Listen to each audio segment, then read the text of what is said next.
Hello everyone, I am the storyteller and I am here to help you today. I know you use this video to fall asleep, so before that, like the video and subscribe to the channel. Also, where are you from and what time are you watching? Now get comfortable and relax. The first time it happened, I blamed the lobster roll from the wharf.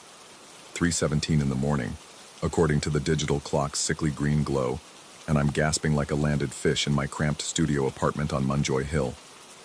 The weight settles across my chest with the patience of something that knows I can't escape. Uniform pressure like being pinned beneath 10 feet of seawater, yet my sheets remain bone dry.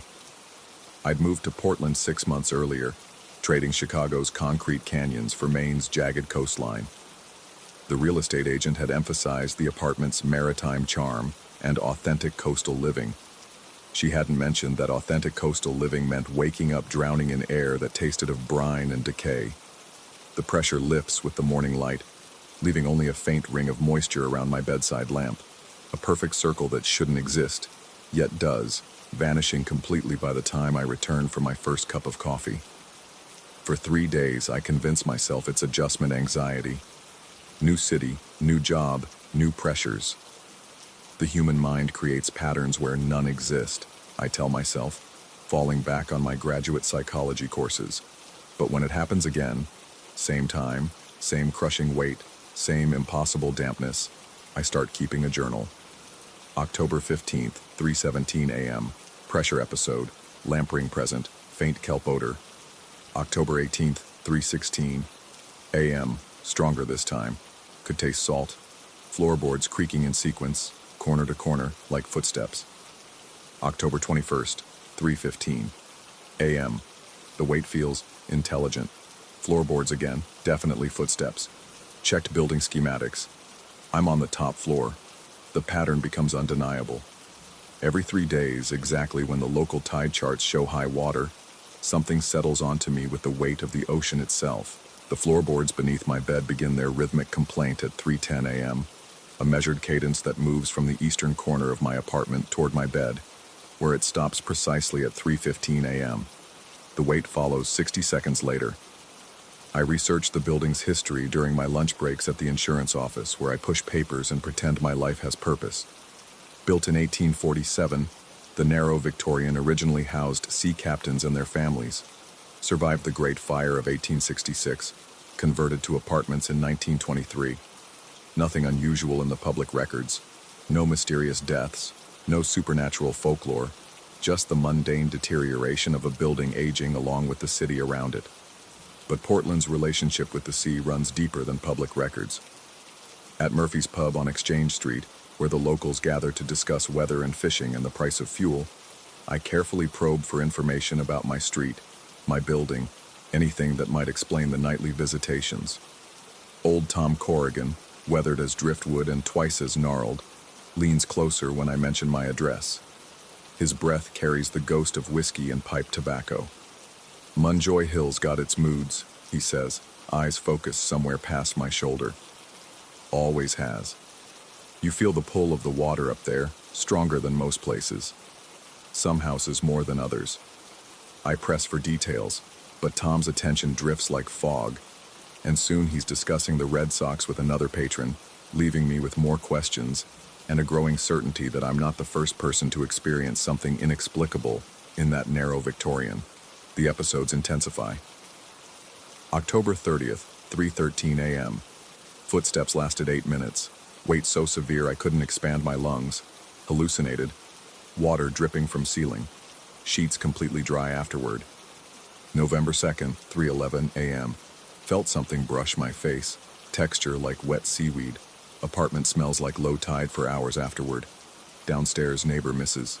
Chen asked if I'd been cooking fish at strange hours. November 5th, 3:09 a.m. The footsteps are getting faster, almost frantic. Weight accompanied by sensation of rocking, like being on a boat. Duration now 12 minutes. Sleep becomes elusive, then impossible. I develop elaborate rituals to ward off the episodes, checking and rechecking the windows, running a dehumidifier constantly, burning vanilla candles to mask the briny smell, that seems to seep from the walls themselves. Nothing helps. The lack of sleep erodes my judgment. At work, I catch myself staring out windows, watching the harbor with an intensity that makes my coworkers uncomfortable. I find tide charts bookmarked on my browser, though I don't remember looking them up. My supervisor mentions my distracted performance during a brief, uncomfortable meeting that feels like a warning. But the real deterioration happens at night. The footsteps begin arriving earlier each episode, the wait lasting longer. What started as a 15-minute ordeal stretches to 20, then 30 minutes of crushing immobility, while something that shouldn't exist makes itself at home in my chest cavity. The moisture rings multiply on my nightstand, around the base of my reading lamp, perfect circles that form and disappear with supernatural precision. I install a security camera, determined to document whatever's happening. The footage from the first night shows nothing unusual. Just me lying motionless in bed, apparently sleeping peacefully while the timestamp confirms I was experiencing the worst episode yet. The camera captures no mysterious moisture, no unexplained sounds, certainly no supernatural presence. Yet I remember every crushing second of that night, with crystalline clarity. November 14th, 2:58 a.m. Started earlier. Weight so intense I thought my ribs would crack. Felt something cold and wet moving across my skin, exploring, like tentacles. Tasted copper and salt. Duration, 47 minutes. The journal entries become increasingly erratic, filled with observations that don't match the camera footage, descriptions of sensations that leave no physical evidence. I begin to suspect that whatever's happening exists in the space between perception and reality, in the gray zone where the mind creates its own truth. Or maybe I'm simply losing my sanity. The thought should terrify me, but it doesn't. There's almost relief in considering the possibility that my brain is constructing elaborate hallucinations to cope with some undiagnosed trauma or chemical imbalance. Mental illness has clear treatments, established protocols, rational explanations. Whatever's happening to me feels far stranger than simple psychological breakdown. The local library becomes my refuge during daylight hours. Portland's maritime history is rich with tragedy, ships lost to sudden storms, families separated by the demands of the sea, fortunes made and lost on the uncertainty of weather and tide. The deeper I dig, the more I understand that this city has always existed in uneasy partnership with forces beyond human control. But it's a newspaper clipping from 1923, yellowed and barely legible, that stops my breath completely. Local man reports strange phenomena in Munjoy Hill residence. Harold Wickham, 34, claims to experience nightly visitations in his apartment at my exact address. Mr. Wickham reports a crushing sensation accompanied by the smell of seawater and unexplained moisture. It's like the ocean is trying to claim the building, Wickham told reporters. Local physicians suggest nervous exhaustion brought on by occupational stress.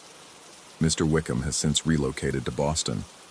The article is dated November 1923, almost exactly 100 years ago. I search for more references to Harold Wickham but find only fragmentary records. Birth certificate, employment at a shipping company, and a sudden departure from Portland with no forwarding address. No death certificate, no marriage records, no trace of what became of him after he fled whatever was happening in apartment 3B. My apartment. That night, I don't even attempt to sleep. Instead, I sit in the wooden chair by my eastern window, journal in hand, waiting for 3:10 a.m. with the patience of someone who's finally accepted that certain questions demand to be answered, regardless of the cost to one's sanity. The floorboards begin their complaint at exactly 3:08 a.m., 2 minutes earlier than the previous episode. The sound moves with deliberate intent across my studio apartment, each creak perfectly spaced, as if something heavy is testing the structural integrity of the floor before committing its full weight. But tonight, instead of cowering in bed, I remain in my chair, watching the progression of sounds with clinical detachment. The footsteps, if they are footsteps, follow the same path they've traced for weeks, corner to corner, approaching my bed with methodical inevitability. At 3:12 a.m., they stop. For 30 seconds, the apartment fills with a silence so complete it seems to absorb sound, rather than simply indicate its absence. Then I feel it, the familiar crushing pressure, but not on my chest this time. The weight settles around me like a presence studying me from every angle, evaluating this change in our nightly routine. The air grows thick with brine and kelp. Moisture condenses on every surface, the windows, the mirror, my journal's pages. Yet when I touch these surfaces, they remain completely dry under my fingertips. The contradiction no longer surprises me. And then, for the first time in 2 months of episodes, I hear something beyond the creaking floorboards. Water. The sound of water moving with purpose, like waves retreating across a pebbled beach, or perhaps something much larger breathing with the rhythm of deep ocean currents. The sound seems to emanate from the walls themselves, as if the building's wooden frame has become a resonating chamber for something vast and patient. I write frantically in my journal, desperate to record every detail. November 20th, 3:12 a.m. The presence knows I'm watching. Different tonight, more curious than oppressive. Water sounds from everywhere, still no visible moisture despite overwhelming dampness. Duration unknown, still experiencing as I write. The episode lasts until dawn, when morning light finally filters through my salt-stained windows, though they appear perfectly clean. I discover that my journal contains 17 pages of notes I don't remember writing. The handwriting is clearly mine, but the observations describe phenomena far more elaborate than what I consciously experienced. According to these notes, written in my own hand, something emerged from the floorboards around 4:30 a.m. Something that moved like water given form, exploring my apartment with the curiosity of an intelligence encountering human habitation for the first time. The notes describe tentacles of living brine examining my belongings, my furniture, my sleeping area, learning the patterns of human existence through direct observation.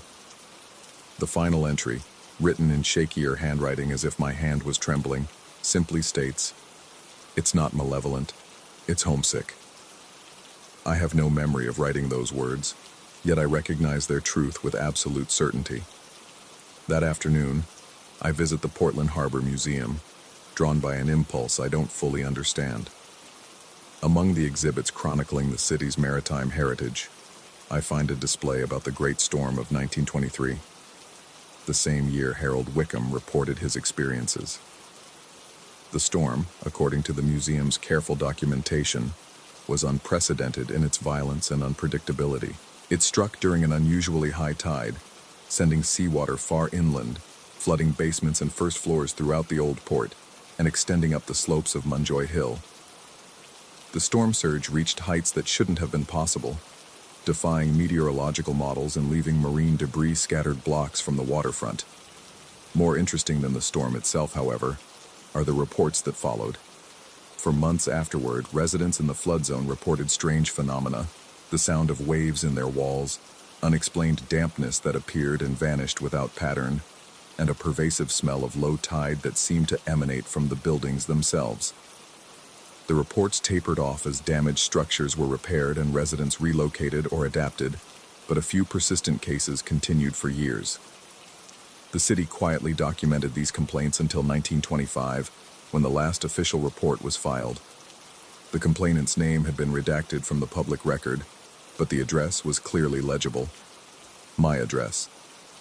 Standing in the museum's climate-controlled stillness, surrounded by artifacts of Portland's relationship with the sea, I finally understand what's been happening. The storm of 1923 didn't just flood the city, it left something behind. Something that found its way into the wooden bones of certain buildings and made itself at home, waiting patiently for the right conditions to make contact with the living world above. The weight on my chest isn't an attack, it's an attempt at communication. That night, I don't bother with the journal or the chair.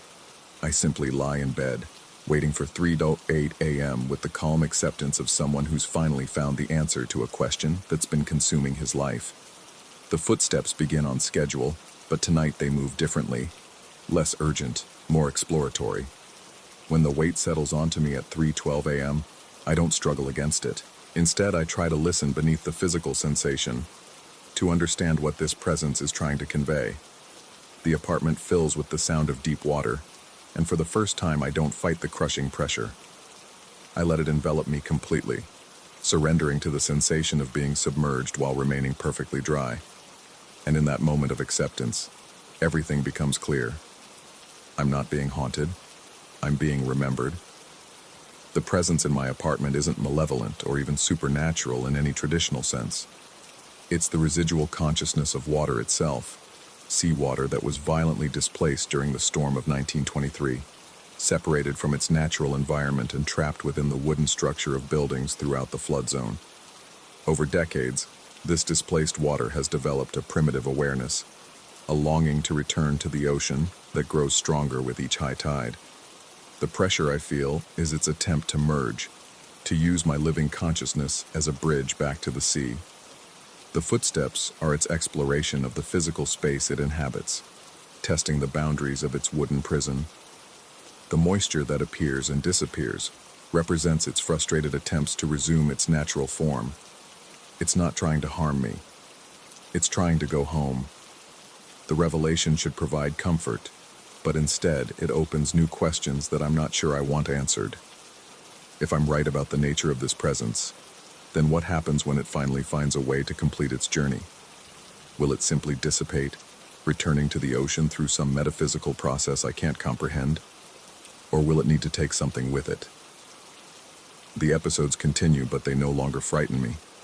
Each night, I feel the presence settle onto me with increasing familiarity, and each morning I wake with the strange certainty that some part of me is being gradually prepared for a journey I don't fully understand. My journal entries become sparse, then stop entirely. There seems to be no point in documenting something I'm no longer experiencing from the outside. Instead, I find myself drawn to the waterfront during the day, standing at the edge of Commercial Street where the land meets Casco Bay, watching the tide with an intensity that borders on obsession. The water calls to me now, not with words, but with the same patient pressure I feel each night in my bed. Standing at the harbor's edge, I understand that the presence in my apartment isn't the only thing displaced by that long-ago storm. Somewhere in the months of nightly contact, it has displaced something in me as well, some essential part of my human consciousness that has been gradually prepared for return. I should leave Portland. I should pack my belongings and drive away from the coast, far from any body of water large enough to sustain whatever process is slowly transforming me. But the thought of leaving fills me with a panic so profound that I can barely function.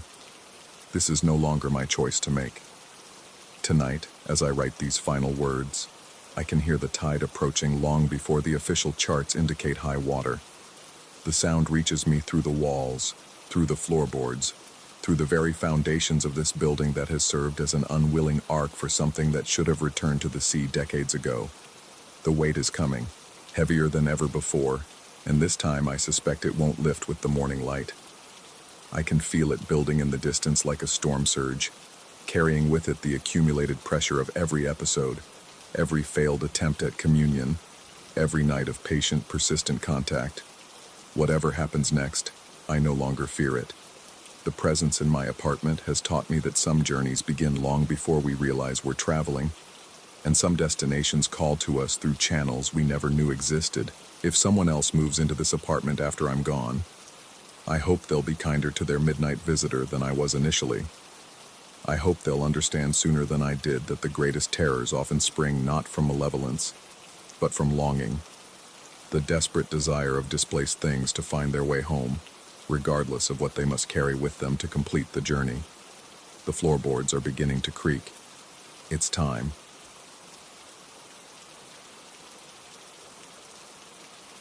Story 2.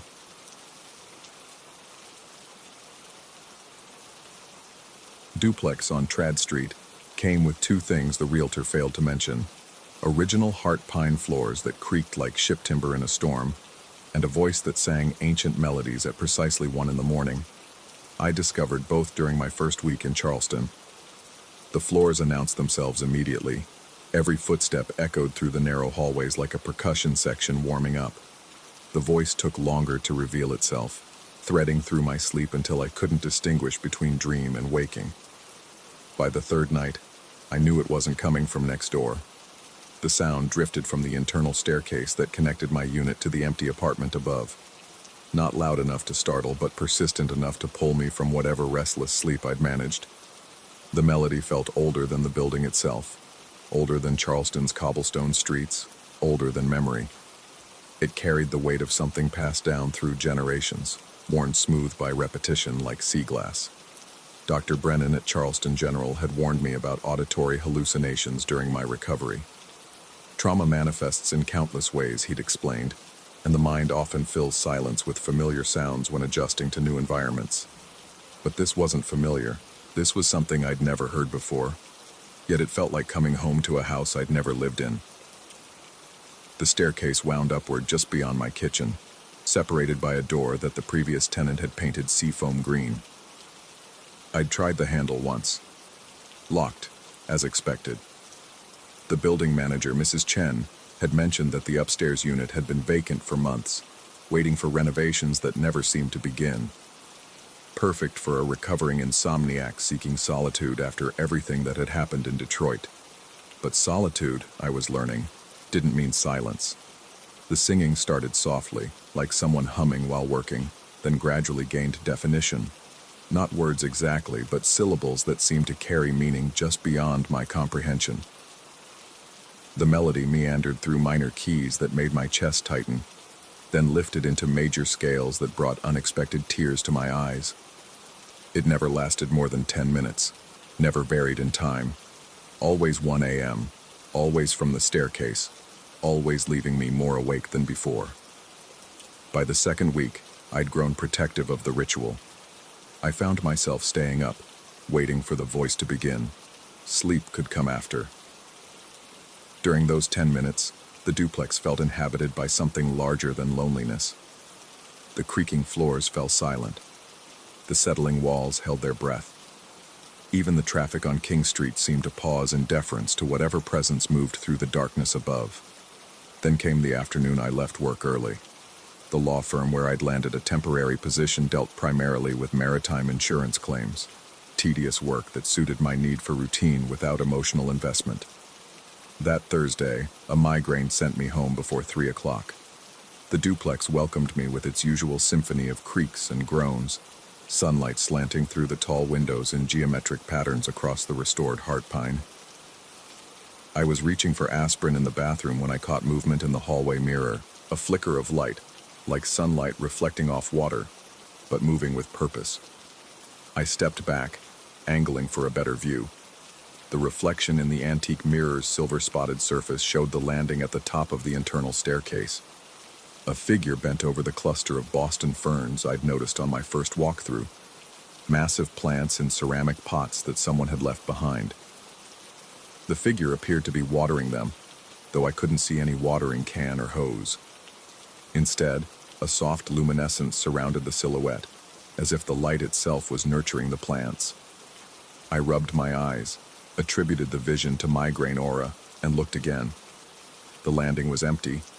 The ferns remained, lush and impossibly green for plants that hadn't been tended in months.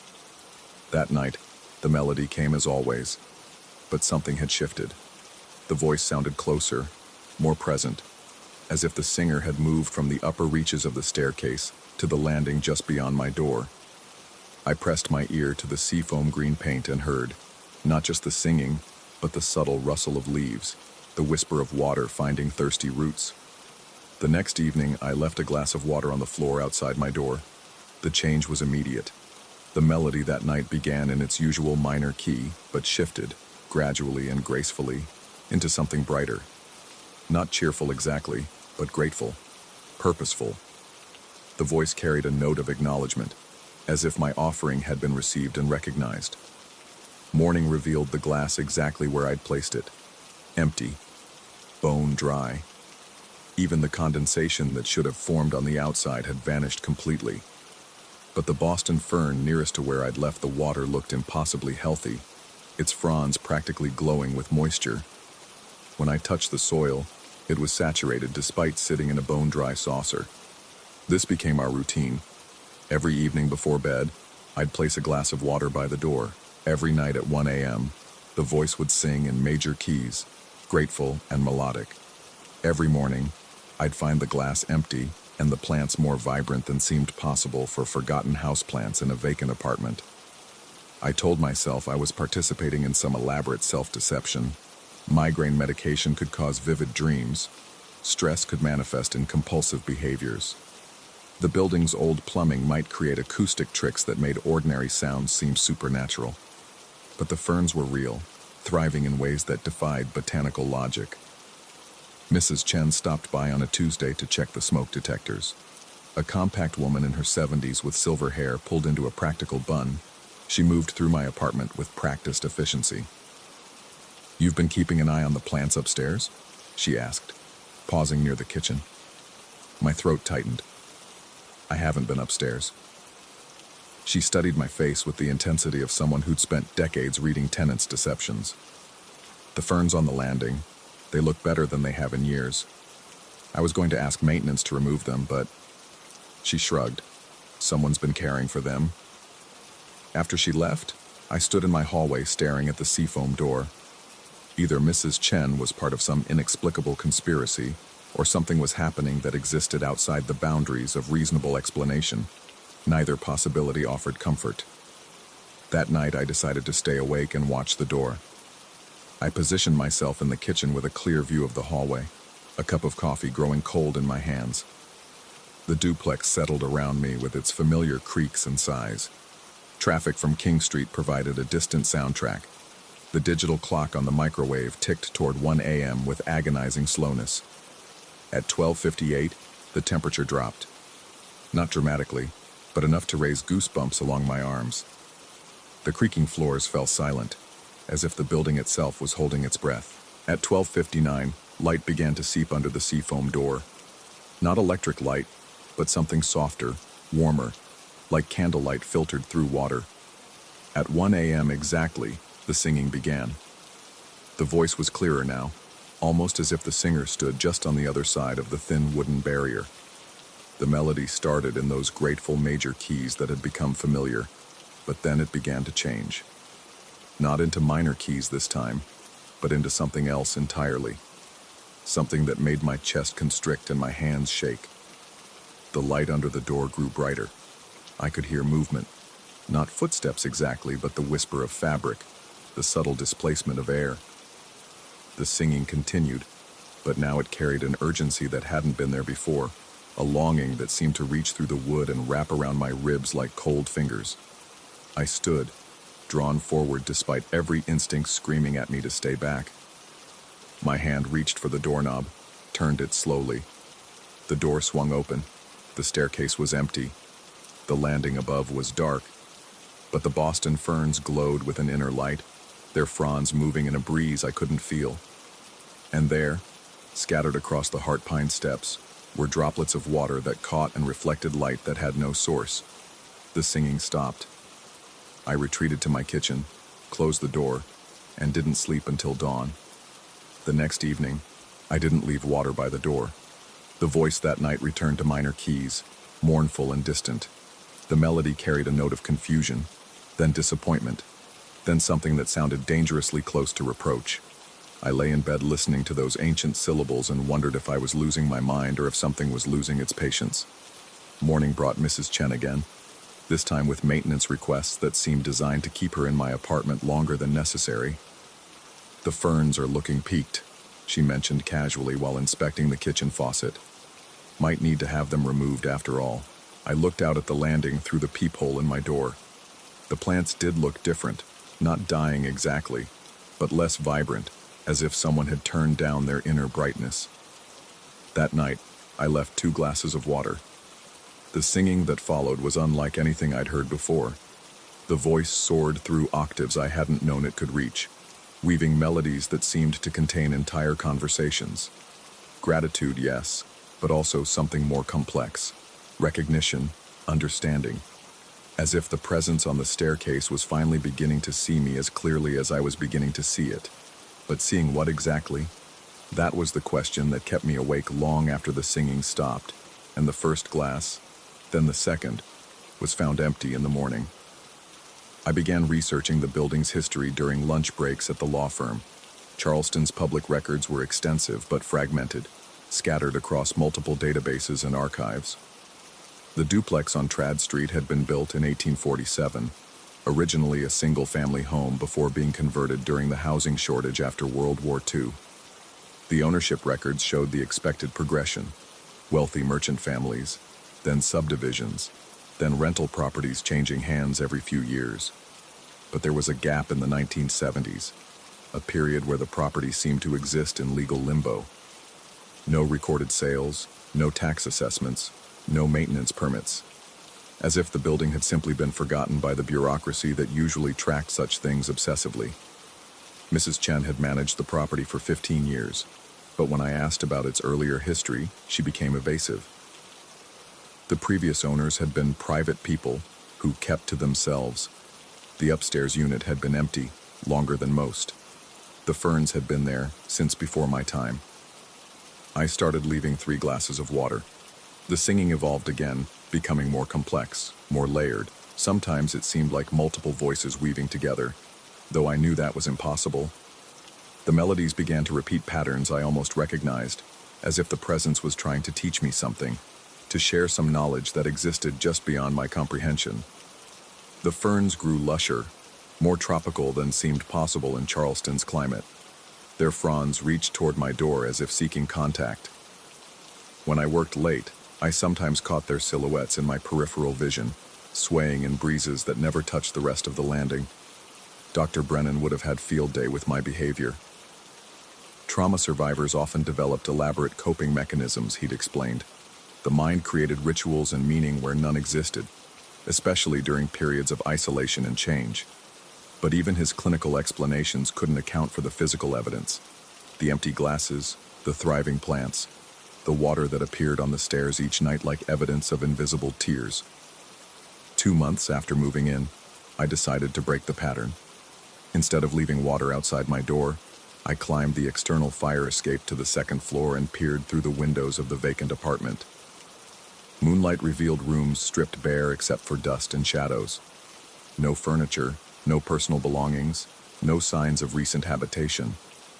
But in the front room, positioned precisely where I'd calculated the internal staircase would end, sat the Boston ferns in their ceramic pots. They glowed with that same inner light I'd glimpsed in reflections, their fronds moving in patterns that suggested not wind but conversation. And there, barely visible in the silver moonlight, was the outline of a figure tending to the plants. Not solid exactly, but present enough to cast shadows, to disturb the dust motes floating in the air to suggest weight and purpose and consciousness. The figure looked up, directly at the window, directly at me. I saw a face that was both ancient and ageless, features blurred as if viewed through water, eyes that held depths I couldn't begin to fathom. The expression wasn't threatening or angry, but infinitely sad, infinitely patient, infinitely alone.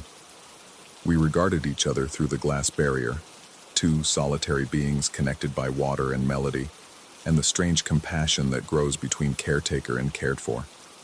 Then the figure nodded, a gesture so human and familiar that it broke something loose in my chest, and returned to tending the impossibly green ferns. I climbed back down to my apartment and left 4 glasses of water by the door. The singing that night was a lullaby, gentle and soothing, the kind of melody that might have comforted me as a child if I'd had anyone to sing such songs. I fell asleep to its rhythm and dreamed of rain falling upward, of roots that reached toward heaven instead of earth, of voices that bridged the space between loneliness and understanding. Morning brought the familiar sight of empty glasses and saturated soil. But this time something else waited on the landing. A single fern frond, perfectly green and glistening with moisture, laid carefully across my threshold like an offering, or an invitation, or a promise. I've been living in the duplex for 8 months now. The law firm offered me a permanent position, which I accepted. Charleston suits me in ways I hadn't expected.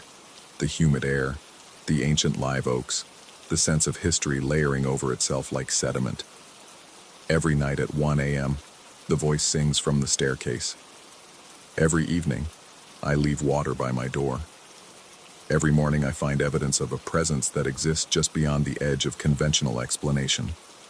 The ferns have grown so lush they're beginning to spill over their ceramic boundaries, reaching toward the light that filters through the tall windows. Mrs. Chen stopped asking about them. The building inspector who came last month declared them the healthiest houseplants I've ever seen and recommended they be featured in the property's rental advertisements. Whatever presence tends them has become, in its way, part of the building's charm. I've stopped trying to determine whether what I experience is real or the elaborate construction of a mind still healing from trauma. The distinction seems less important now than the routine itself, the nightly exchange of care that connects me to something larger than my own solitude. Sometimes, in the mirror's reflection, I catch glimpses of the luminous figure moving among the ferns. Sometimes the singing carries words I almost understand, messages meant for someone who shares the particular loneliness of caretaking without being seen. Sometimes I wonder if the presence is as grateful for my acknowledgement as I am for its company. Last week I found a second frond on my threshold, then a third.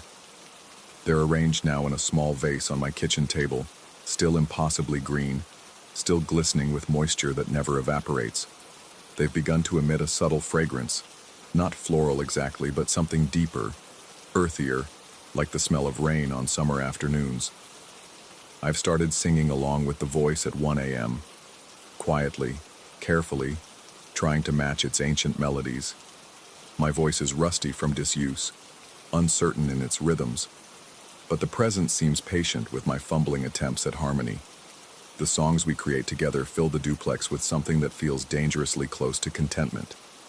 Tonight, I'll leave 5 glasses of water by the door. Not because the ferns need more moisture, they're already saturated beyond any botanical explanation, but because some hungers can't be satisfied by water alone. Some thirsts run deeper than roots can reach. The voice at 1 o'clock sings of loneliness transformed into companionship, of care given without expectation of return, of the strange intimacy that grows between watcher and watched. It sings of the space between real and imagined, where meaning lives regardless of explanation. And I sing back, my voice joining the ancient melody, 2 solitary beings creating something together in the darkness that connects us across whatever boundaries separate the living from the simply present, the explainable from the miraculous, the lonely from the less alone. Story 3. The apartment smelled like old wood and something else, something metallic that caught in the back of my throat every time I breathed too deeply. I should have noticed it during the walkthrough, but I was too focused on the rent being $300 below market rate to pay attention to the details that mattered. The landlord, Mrs. Whitmore, had handed me the keys with hands that shook slightly, her pale eyes never quite meeting mine. She'd mentioned the apartment had been vacant for 8 months, though she didn't say why. In a college town like Savannah, places this nice didn't stay empty unless there was a reason. I found the reason on my 3rd day.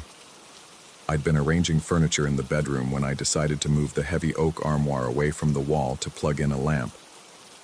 The thing weighed a ton, and I had to rock it back and forth, leaving deep gouges in the hardwood floor. Behind it, carved into the plaster wall about chest high, was a symbol drawn in what looked like white chalk. It wasn't anything I recognized. Not quite a cross, not quite a star. The lines were precise, deliberate, as if someone had taken their time to get every angle perfect. The chalk looked fresh, though that was impossible given how long the armoire had clearly been in that position. Dust had settled in a perfect rectangle where the furniture had stood, and the gouges in the floor were old and dark. I stared at the mark for a long time, running my finger along the lines. The chalk felt cold, colder than the rest of the wall, and left no residue on my skin despite its apparent freshness. I thought about asking Mrs. Whitmore about it, but something held me back. Maybe it was the way she'd avoided eye contact, or how quickly she'd left after handing over the keys. Instead, I pushed the armoire back into place and tried to forget about it. The first call came that night. I'd just finished unpacking the last box and was settling in with a beer and a book when the phone rang. The sound startled me. I hadn't given the landline number to anyone yet, hadn't even known the previous tenant had left the service connected. I picked up on the 4th ring. The voice on the other end was neither male nor female, neither young nor old. It had a quality to it that reminded me of old radio broadcasts, distorted and hollow. "It's not your house." The line went dead. I stood there holding the receiver, listening to the dial tone, telling myself it was a wrong number or some kind of prank. But my hands were shaking, and I double-checked the locks on both doors before going to bed. The second call came at exactly the same time the next night. Same voice, same message, same abrupt disconnection. This time I tried star 69, but the automated voice told me the number was blocked. By the fourth night, I was expecting it. I let it ring 8 times before answering, and when I did, I was ready. "Who is this?" I demanded. The pause on the other end stretched so long I thought they'd hung up. Then, in that same hollow voice, "It's not your house." "Whose house is it then?" Another pause. Then a sound that might have been breathing, or might have been static. "Give it back." The line went dead. I unplugged the phone and shoved it in a closet. But that night I couldn't sleep. Every sound in the apartment seemed amplified. The settling of old wood, the distant hum of the refrigerator, the way the wind caught the windows just wrong and made them whistle. I found myself listening for footsteps in the hallway outside, though I knew the building only had 4 units, and the other 3 were occupied by students who were never quiet enough for me to wonder if they were home. The stain appeared on a Thursday morning. I was making coffee when I noticed the dark spot spreading across the ceiling above the kitchen table. It was roughly circular, about the size of a dinner plate, and it seemed to be growing as I watched. The plaster around it was starting to buckle and sag, and there was a steady drip forming at the center. I grabbed a mixing bowl and set it on the table just as the first drop fell. It hit the ceramic with a sharp ping that echoed through the apartment. The liquid was dark brown, almost black, and when I leaned closer to examine it, the metallic smell I'd noticed on my first day became overwhelming. The upstairs neighbor was a grad student named Marcus, who I'd met briefly in the mailroom. He answered his door in a bathrobe, looking like I'd woken him up despite it being nearly 10 in the morning. "A leak?" He rubbed his eyes and squinted past me toward my apartment door. "That's weird, man. I don't have any water damage up here, and my bathroom's on the other side of the unit." He followed me downstairs and stared at the stain, which had grown noticeably larger in the few minutes I'd been gone. The drip had become a thin but steady stream, and the bowl was quarter full of the dark liquid. "Dude, that's seriously gross." Marcus leaned over the bowl and immediately jerked back. "What is that smell?" I told him I didn't know, that I'd been planning to call the landlord. He nodded and backed toward the door, clearly wanting to leave. "Yeah, definitely call her. That's not normal." He paused at the threshold. "Hey, didn't someone die in this place a while back?" My stomach dropped. "What?" I thought I heard something about it from the previous tenant upstairs. Some old guy who lived here for like 20 years. Found him after he'd been dead for weeks. Marcus shrugged. "Might be wrong, though. You know how stories get twisted." After he left, I called Mrs. Whitmore. The phone rang and rang with no answer, and her voicemail box was full. I tried again an hour later with the same result. The stain had grown to twice its original size, and the liquid in the bowl had developed a film on top that looked almost iridescent. I spent the rest of the day trying to research the building's history online, but all I could find were generic real estate listings and a few mentions in the city's historic registry. Nothing about deaths or unusual incidents. The smell from the kitchen was getting stronger, seeping into the rest of the apartment despite my efforts to contain it with towels and plastic sheeting. That night, I dreamed about the chalk symbol behind the armoire. In the dream, it was glowing with a cold white light, and I could hear voices whispering in a language I didn't understand. When I woke up, my first instinct was to check on the symbol, but I couldn't bring myself to move the heavy furniture again. Instead, I went to the kitchen. The bowl had overflowed sometime during the night, and the dark liquid had spread across the table and begun dripping onto the floor. The smell was so strong it made my eyes water. I spent the morning cleaning up the mess and trying Mrs. Whitmore again. Still no answer. I left 3 messages explaining the situation and asking her to call me back immediately. By afternoon, I was considering calling a plumber myself, but something about the liquid bothered me. It wasn't behaving like water. It was too thick, too dark, and the smell was unlike anything I'd ever encountered. On impulse, I decided to look up the building's deed at the county recorder's office. The clerk, a tired-looking woman with gray hair, helped me navigate the microfiche system and find the relevant documents. The building had changed hands several times over the decades, but one name kept appearing: Aldrich Morrison, who had owned the property from 1987 to 2019, just 3 years ago. And according to the records, the property had been sold by Morrison's estate after his death. I asked the clerk if there were any other documents related to the property, any incident reports or legal filings. She disappeared into a back room and returned with a thin folder. There was a small estate dispute, she explained, sliding the folder across the counter. Nothing unusual, just some questions about the will. But it was resolved fairly quickly.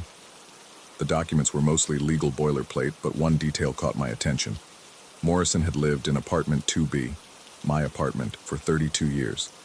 And according to the estate filing, he'd been found dead in the unit after neighbors complained about the smell. I photocopied everything and drove home in a daze. The building looked different somehow, older and more run down than I'd noticed before. The afternoon shadows seemed too dark, and I found myself checking the windows of the other units to see if anyone was watching me. Back in my apartment, the stain had grown again. It now covered nearly half the ceiling, and the drip had become a steady trickle. I set out every pot and bowl I owned to catch the liquid, creating a strange percussion as the drops hit different surfaces at different intervals. The smell was unbearable. I opened every window in the apartment, but it didn't help. If anything, the fresh air made the metallic scent more noticeable, more wrong. That's when I decided to burn the deed copy. I'd read about cleansing rituals online, mostly New Age nonsense, but I was desperate enough to try anything. The idea was to burn something connected to the negative energy and let the smoke carry it away. I didn't have anything that had belonged to Morrison, but I had the photocopy of the deed with his name on it. I set up in the living room, away from the kitchen disaster. I lit a candle and held the paper above the flame, expecting it to catch immediately. But nothing happened. The corner of the paper touched the flame directly, and instead of burning, it just got cold. Not just cool, cold enough that I could feel it through the paper, cold enough that my fingers started to go numb. I tried again with a lighter, then with matches. Same result every time. The paper absorbed the heat somehow, became ice cold to the touch, but never showed even the slightest scorch mark. I was still sitting on the floor, staring at the unburnished paper, when I heard the sound from the kitchen. It was a wet, sliding noise, like something thick being poured from a great height. The trickle had become a stream, and the stream was overflowing every container I'd set out. I grabbed towels and more pots, slipping on the dark liquid that now covered most of the kitchen floor. The smell was so strong I had to breathe through my mouth, and even then I felt like I was going to be sick. The stain on the ceiling was huge now, nearly covering the entire surface, and the plaster was bulging downward like a swollen belly. I called Mrs. Whitmore again and left an angry message. I called a 24-hour plumber and left my information. I even called the building's management company, though the number went straight to an automated system that wouldn't let me leave a message. Finally, I gave up and decided to sleep on the couch in the living room. I closed the kitchen door and stuffed towels under the gap, but I could still smell the liquid and hear it dripping onto the floor in an irregular rhythm that sounded almost like Morse code. I must have dozed off around 3 in the morning because I woke up to sunlight streaming through the living room windows. For a moment, I thought everything had been a bad dream. Then I smelled the metallic scent and remembered. The kitchen door was open. I was sure I'd closed it. Sure I'd stuffed towels underneath to keep the smell from spreading. But it stood wide open, and the towels were nowhere to be seen. Worse, the kitchen was completely dry. No liquid on the floor, no stain on the ceiling, no bowls full of the dark substance I'd been collecting for days. I stood in the doorway, staring at the spotless kitchen, trying to make sense of what I was seeing. Even the bowl I'd used to catch the first drop was gone. The ceiling was pristine white plaster, no hint of damage or discoloration. That's when I noticed the window above the sink. I'd cleaned it thoroughly when I moved in, scrubbing away years of grime until the glass was crystal clear. Now, written on the inside surface in what looked like soot or charcoal, was a single word: return. The letters were perfect, evenly spaced and uniform in size. They looked like they'd been written by someone standing inside the apartment, but that was impossible. I'd been sleeping in the living room all night, and I would have heard anyone entering the kitchen. I approached the window slowly, my heart hammering in my chest. The writing was definitely on the inside of the glass, and when I breathed on it, the letters became even more visible as moisture condensed around the edges. I tried to wipe them away with my sleeve, but they wouldn't budge. The soot, if that's what it was, seemed to be embedded in the glass itself. My phone rang. I'd plugged the landline back in the night before, thinking I might need it to call for help with the kitchen situation. Now it shrilled through the apartment, echoing off the walls in a way that seemed too loud, too sharp. I knew who it would be. I'd been expecting the call, in a way, but knowing didn't make it any easier to pick up the receiver. "It's not your house." The voice was clearer this time, less distorted. It sounded almost familiar, though I couldn't place where I might have heard it before. "I know," I said. "I found the records. Morrison lived here for 30 years. Silence on the other end, but not empty silence. I could hear something in the background, a sound like breathing, or maybe like air moving through old pipes. "He's still here," the voice said. The line went dead. I stood holding the phone, staring at the word written on my kitchen window, and felt something shift in my perception of the apartment around me. The walls seemed closer than they had been moments before. The shadows in the corners were darker, more substantial, and underneath the familiar sounds of the building, the settling wood, the distant traffic, the hum of appliances, I thought I could hear something else. Footsteps. Slow, deliberate footsteps moving back and forth in the space between the walls, in the gaps between floors, in the hollow places where a building keeps its secrets. They weren't coming from any of the other apartments. They were coming from inside the walls themselves. I pressed my ear to the living room wall and listened. The footsteps stopped immediately, as if whoever was making them knew I was listening. In the sudden silence, I could hear my own heartbeat, too fast and too loud. Then, very softly, came the sound of knocking. 3 measured raps, coming from inside the wall right next to my ear. I jerked away and stumbled backward, nearly falling over the coffee table. The knocking came again, from a different spot on the wall, then again from the wall behind me, then from the ceiling above my head. It was moving through the apartment, following some pattern I couldn't understand. 3 knocks, pause, 3 knocks, pause, always moving, always just out of sight behind plaster and wood and the accumulated history of a building that had stood for over a century. I ran to the bedroom and started throwing my belongings into boxes. I didn't care about the lease or the deposit or finding another place to live. I just needed to get out of that apartment, away from the footsteps and the knocking and the word written on my kitchen window in what looked like soot, but felt like something much older and much more permanent. But when I tried to move the boxes to my car, I found that the front door wouldn't open. The deadbolt turned easily, and I could hear the mechanism sliding back. The door handle turned without resistance, and the latch disengaged with a soft click. But the door itself wouldn't budge. It was as if something on the other side was holding it closed, pressing against it with tremendous force. I tried the back door with the same result. Both doors functioned perfectly, but neither would actually open.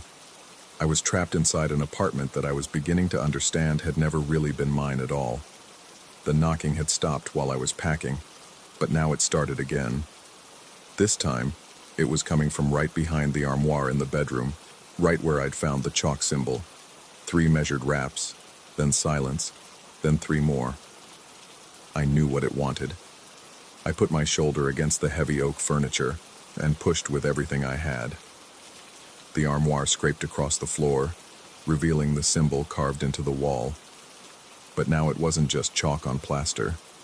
The lines were glowing with a cold white light that hurt to look at directly, and the air around it shimmered like heat waves rising from summer pavement. The knocking stopped. In the sudden silence, I could hear my own ragged breathing and the distant sound of traffic outside. Normal sounds from a normal world that felt impossibly far away. The glowing symbol pulsed gently, like a heartbeat or a breathing lung, and I had the strange sensation that it was watching me. I don't know how long I stood there staring at the mark on the wall. Time seemed to move differently in that apartment, stretching and contracting like something alive. But eventually, I became aware of a new sound. Papers rustling in the living room. I found them scattered across the coffee table, the photocopies I'd made at the county recorder's office. They were arranged in a neat grid, and written across the top of each page in the same sooty script as the window was a single word: return. But these weren't photocopies anymore. The paper was yellowed with age, and the text was handwritten in faded ink rather than printed by a modern copying machine. The dates had changed too. Instead of 2019, they now showed 1987, the year Morrison had first bought the building. I picked up one of the papers with trembling hands. The handwriting was spidery and difficult to read, but I could make out Morrison's signature at the bottom. Above it, in the same hand, was a note I hadn't seen before. To whoever comes after, this place chooses its own tenants. I thought I was renting it, but it was renting me. 30 years I've given it, and it's not enough. It's never enough. The mark on the wall is not decoration. It's a contract. As long as it remains, the debt continues. I cannot leave. I cannot rest. I can only wait and hope that someone will understand what needs to be done.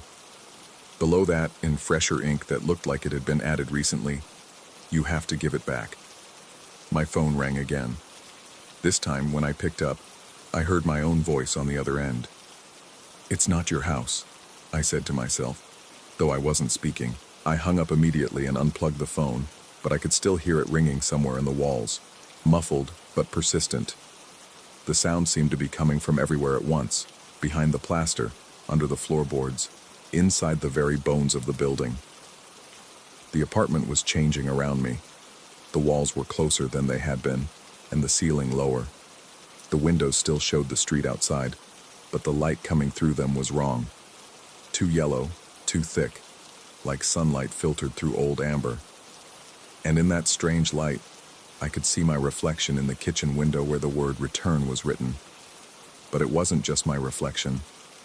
There was someone standing behind me, just over my left shoulder. An old man with wild white hair and eyes that reflected the light like an animal's. He was wearing clothes that might have been fashionable 30 years ago, and his mouth was moving as if he was trying to speak. I spun around, but there was nothing there, just the empty apartment and the sound of my own breathing. But when I looked back at the window, he was still there in the reflection, still trying to say something I couldn't hear. I pressed my face close to the glass, trying to read his lips.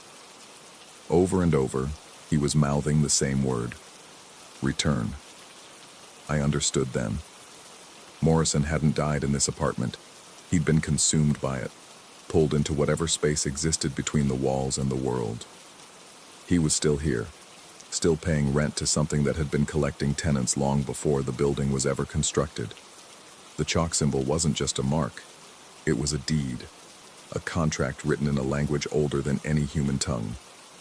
And now it was my turn. The walls were definitely closer now, close enough that I could stretch out my arms and touch both sides of the living room at the same time. The ceiling was so low I had to duck to avoid hitting my head, but somehow, impossibly, the apartment was also larger than it had ever been, stretching away into shadows that didn't follow any geometry I could understand. I could hear Morrison's voice now, not through the phone, but directly in my head. Give it back. Give it back before it's too late, before you become like me. But give what back? The apartment? I'd never really owned it in the first place. The symbol? I didn't know how to remove something that seemed to exist as much in the walls as on them. My life? Was that what the building really wanted? The footsteps started again, but now they weren't just in the walls. They were in the room with me, circling me in a pattern that matched the lines of the chalk symbol. I could feel each step as a vibration in the floorboards, could sense the weight and presence of something that cast no shadow and left no prints. The phone started ringing again, though it was still unplugged. This time, when I answered, there was no voice at all, just the sound of breathing that gradually synchronized with my own, until I couldn't tell where I ended and the phone began. I'm writing this now by the light of the glowing symbol, though I don't remember finding a pen or paper. The words are appearing on the page without my conscious effort, as if something else is guiding my hands. The apartment has stopped changing, or maybe I've stopped noticing. Time moves strangely here, and I find it hard to remember what day it is, or how long I've been trapped. Morrison is sitting across from me now, no longer just a reflection. He looks tired, infinitely tired, but also relieved. He tells me that someone new will come soon, drawn by the below-market rent and the building's historic charm. They'll find the chalk symbol behind the armoire, just as I did. They'll get the phone calls and see the stains and try to burn the deed. And maybe, if they're smart enough or desperate enough, they'll understand what needs to be returned.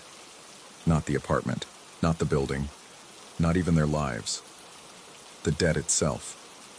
The contract written in chalk and sealed with 30 years of Morrison's existence, now demanding 30 years of mine, unless I can find someone else to take my place. The phone is ringing again. I think I'll answer it this time. I think I know what I need to say. After all, it's not really my house. It never was.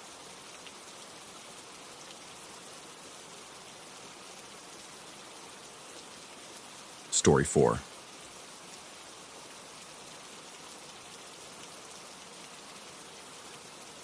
The first thing you need to understand is that I never believed in ghosts. Not until I moved to that house on Elm Street in Boise, where the floorboards creaked with stories I'd never heard, and the walls seemed to breathe with secrets that weren't mine to keep. I inherited the place from my mother's estate, a modest 2-story colonial with peeling white paint and a front porch that sagged like tired shoulders. The realtor had been eager to close, mentioning something about the previous owners moving out abruptly, but I wasn't listening. I needed somewhere cheap, somewhere I could start over after the divorce, somewhere far enough from Portland that Sarah's ghost couldn't follow me. Funny how we choose our words without thinking.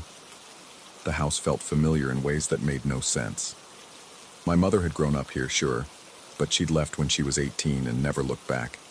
Never brought me here for visits, never spoke fondly of childhood memories. In fact, she'd gone out of her way to avoid talking about her father, my grandfather, the man I'd never met, never even seen a photograph of until I started going through her belongings after the funeral. That's when I found the first picture, tucked between pages of a cookbook she'd never used. A tall man with sharp cheekbones and a meticulously groomed mustache, standing beside a gleaming black Packard. On the back, in my mother's careful script, Dad, 1952, always had to look perfect. The writing was faded, the ink brown with age, but I could make out something else. A joke scrawled below. Why don't scientists trust atoms? Because they make up everything. It was such a dad joke, so wonderfully terrible, that I found myself smiling despite the strange heaviness that had settled in my chest since moving into the house. The dream started 3 weeks later. I'd been having trouble sleeping since the move. The house was too quiet during the day and too active at night.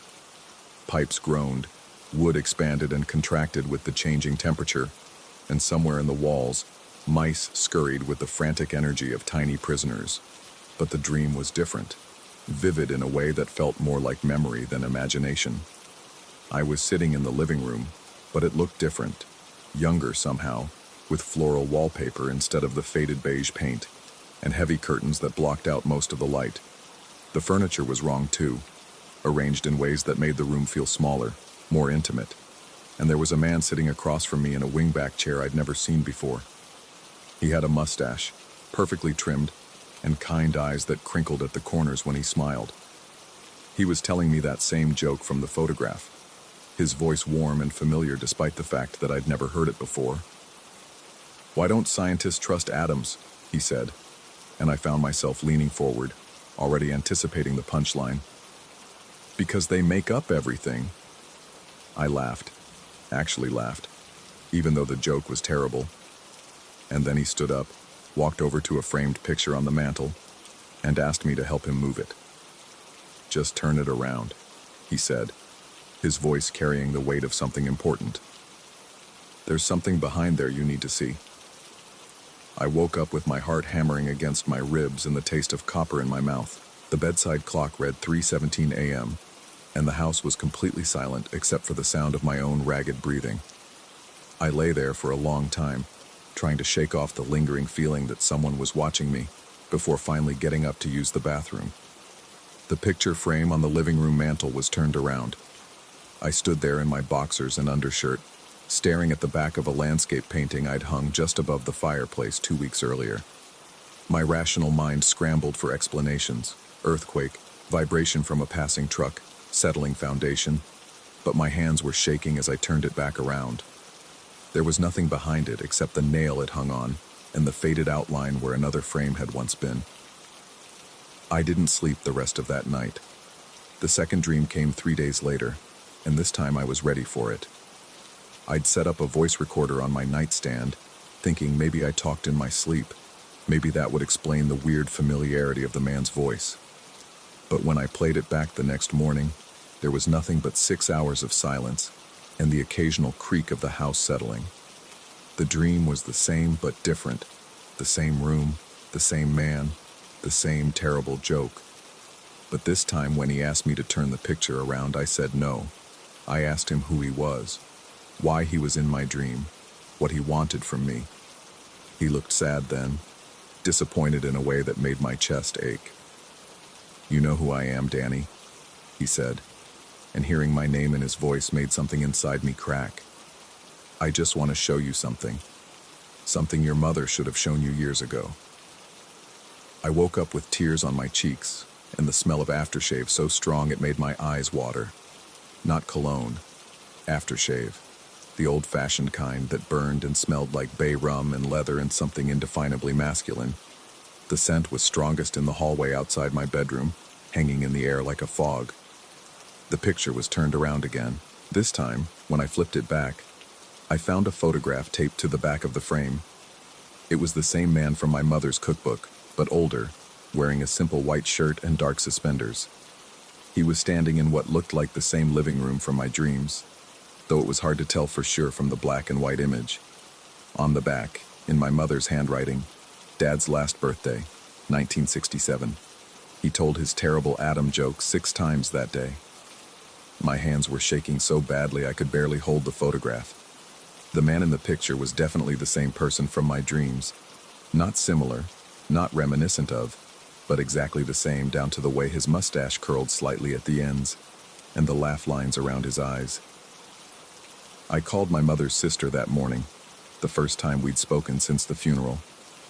Aunt Helen had always been the keeper of family stories, the one who remembered birthdays and anniversaries and knew which cousin had married whom. "Danny," her voice was surprised but warm. "How are you settling into the house?" "I'm fine," I lied. "I was just wondering, do you have any pictures of Grandpa? Mom never really talked about him much." There was a long pause, and I could hear the television in the background, some morning talk show discussing recipes for fall casseroles. "Your grandfather," she said carefully, "wasn't really part of your mother's life after she left home. They had a falling out when she was young. Something about her wanting to leave Boise, him wanting her to stay. He was a stubborn man, set in his ways." "But what was he like? As a person, I mean?" Another pause. "He was a good man, Danny. Old-fashioned maybe, but kind. He loved terrible jokes. The worse, the better. And he was always fiddling with the lights, flicking the switch twice to get your attention instead of calling out. Said it was more polite than yelling across the house." The phone slipped from my hand and clattered onto the kitchen floor. That night I tried to stay awake. I drank coffee until my hands shook, turned on every light in the house, played music from my phone. But sometime around 2 in the morning, exhaustion won out. and I found myself back in that living room with the floral wallpaper and heavy curtains. This time, the man looked tired. He was sitting in his chair with his shoulders slumped, his carefully groomed mustache drooping slightly at the corners. "You're fighting this," he said, and his voice carried decades of weariness. "I don't understand why." "Because you're dead," I said, surprised by my own boldness. "Because this is impossible. Because I'm either going crazy or what, Danny? Or you're really here." He smiled then, the same sad smile from before. "Does it matter which one is true? Either way, there's something you need to see. Something your mother was too afraid to tell you." "What could she possibly be afraid of?" "The truth," he said simply. "About why she really left. About what happened the night before she moved to Portland. About the promise she made." I wanted to ask what promise, what truth, but the dream was already fading at the edges, reality bleeding in like water through a cracked dam. I woke up to the sound of a light switch clicking, 2 short taps, then silence. The hallway light was on. I'd turned it off before going to bed. I was certain of it. But there it was, casting a warm yellow glow across the hardwood floor, and with it came that smell again. Bay rum and leather and something else. Something like sadness given weight and form. The picture was turned around, but this time there was more than just a photograph waiting for me. There was a letter folded in half and yellowed with age, written in my mother's careful script, but dated 1967, the same year as the photograph. "Dad, I know you don't understand why I have to leave, but I can't stay in this house anymore. Not after what happened last night. I know you think it was just a nightmare, just my imagination, but I saw you standing at the foot of my bed. I saw you clear as day, except you were wearing the clothes from your funeral 3 months ago. I'm not crazy, and I'm not ungrateful for everything you've done for me since Mom died. But I can't live with a ghost, even if it's the ghost of someone I love. I'm taking the job in Portland, and I'm not coming back. Please don't try to follow me. Please don't try to contact me. Let me grieve for you the normal way, with memories and photographs and the sound of your voice getting fainter each year, until I can barely remember what it was like to hear you laugh. I promise I'll never tell anyone about this. I promise I'll never bring Danny here, never let him know about what happened. Some secrets are too dangerous to pass on. I'm sorry. Love, Margaret." I read the letter 3 times before my brain could process what it meant. My grandfather had died in 1967, 3 months before my mother left Boise. She'd been 18 years old, living alone in this house with the ghost of her father, seeing him night after night until she couldn't stand it anymore. And now I was seeing him too. I looked up from the letter to find the living room exactly as it had been in my dreams. Floral wallpaper, heavy curtains, furniture arranged in ways that made the space feel smaller and more intimate. The wingback chair was there, worn green velvet with wooden arms polished smooth by decades of use. And sitting in it, solid as life, was my grandfather. "Hello, Danny," he said, and his voice carried no echo, no otherworldly distortion. He sounded like any grandfather might sound, tired and gentle and faintly amused. "I've been waiting a long time to meet you. I should have run. Every instinct I had screamed at me to run, to get out of the house, to drive back to Portland and never look back. Instead, I found myself sitting down on the couch across from him, the letter still clutched in my hands. "You're dead," I said, and it came out as more of a question than a statement.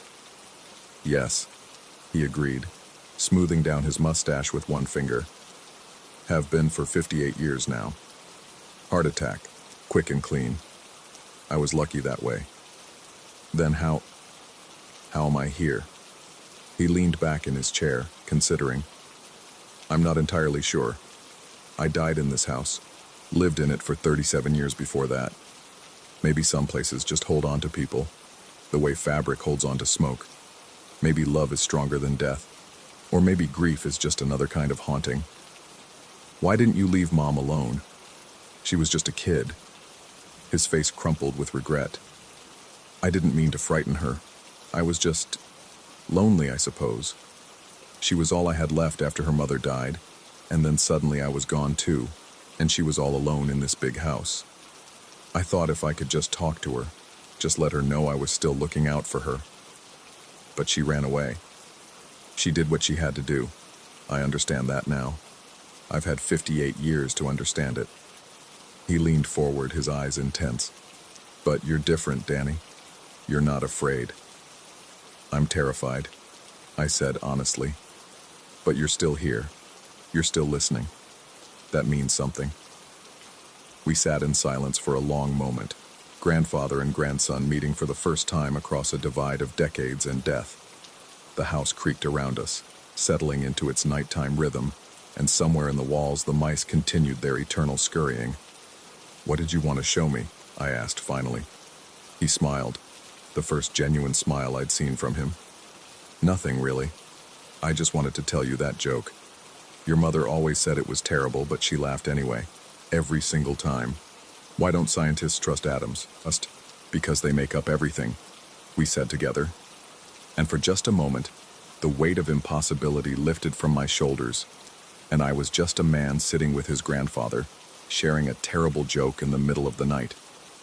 When I woke up the next morning, I was still on the couch, still fully dressed, with the letter folded carefully in my lap. The living room was back to its faded beige walls and modern furniture, but I could swear I caught a lingering whiff of bay rum in the air. I never saw him again after that night, but sometimes, usually when I'm feeling lost or uncertain about something, I'll find a light switch click twice, or catch that familiar scent drifting through the hallway. And every time, I remember that terrible joke and smile despite myself, because some connections transcend death, and love really might be stronger than the grave. The question that haunts me, though, is whether any of it actually happened. Whether my grandfather really visited me from beyond death, or whether I simply inherited my mother's gift for seeing ghosts where there are only shadows, for finding meaning in coincidence and comfort in delusion. The letter could have been hidden behind that picture for decades. The aftershave smell could be coming from the previous owner's belongings, still lingering in the walls like smoke. The light switches could be faulty wiring, and the dreams could be nothing more than my mind's way of processing grief and isolation. But late at night, when the house settles into its familiar creaking rhythm, and I catch that scent of bay rum drifting through the darkness, I choose to believe in the impossible. Because sometimes the ghost we need most isn't the one that haunts us. It's the one that finally comes home.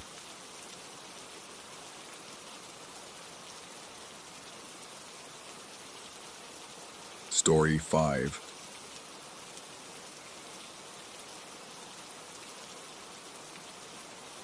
The squeak of my cart's wheels had become a metronome for madness. 3 months into this job at Baltimore General, and I'd memorized every crack in the linoleum, every water stain bleeding through the acoustic ceiling tiles. The night shift suited me. Fewer people asking questions, fewer eyes tracking my movements as I wheeled patient files through corridors that seemed to stretch longer each passing week.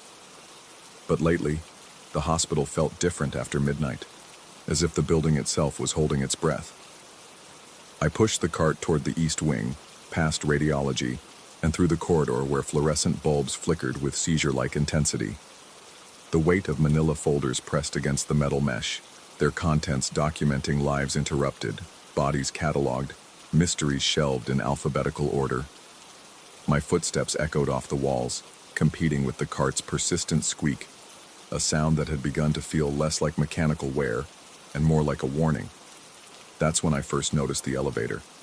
The brass doors stood at the corridor's end, polished to a mirror shine that reflected my approach in warped funhouse distortions.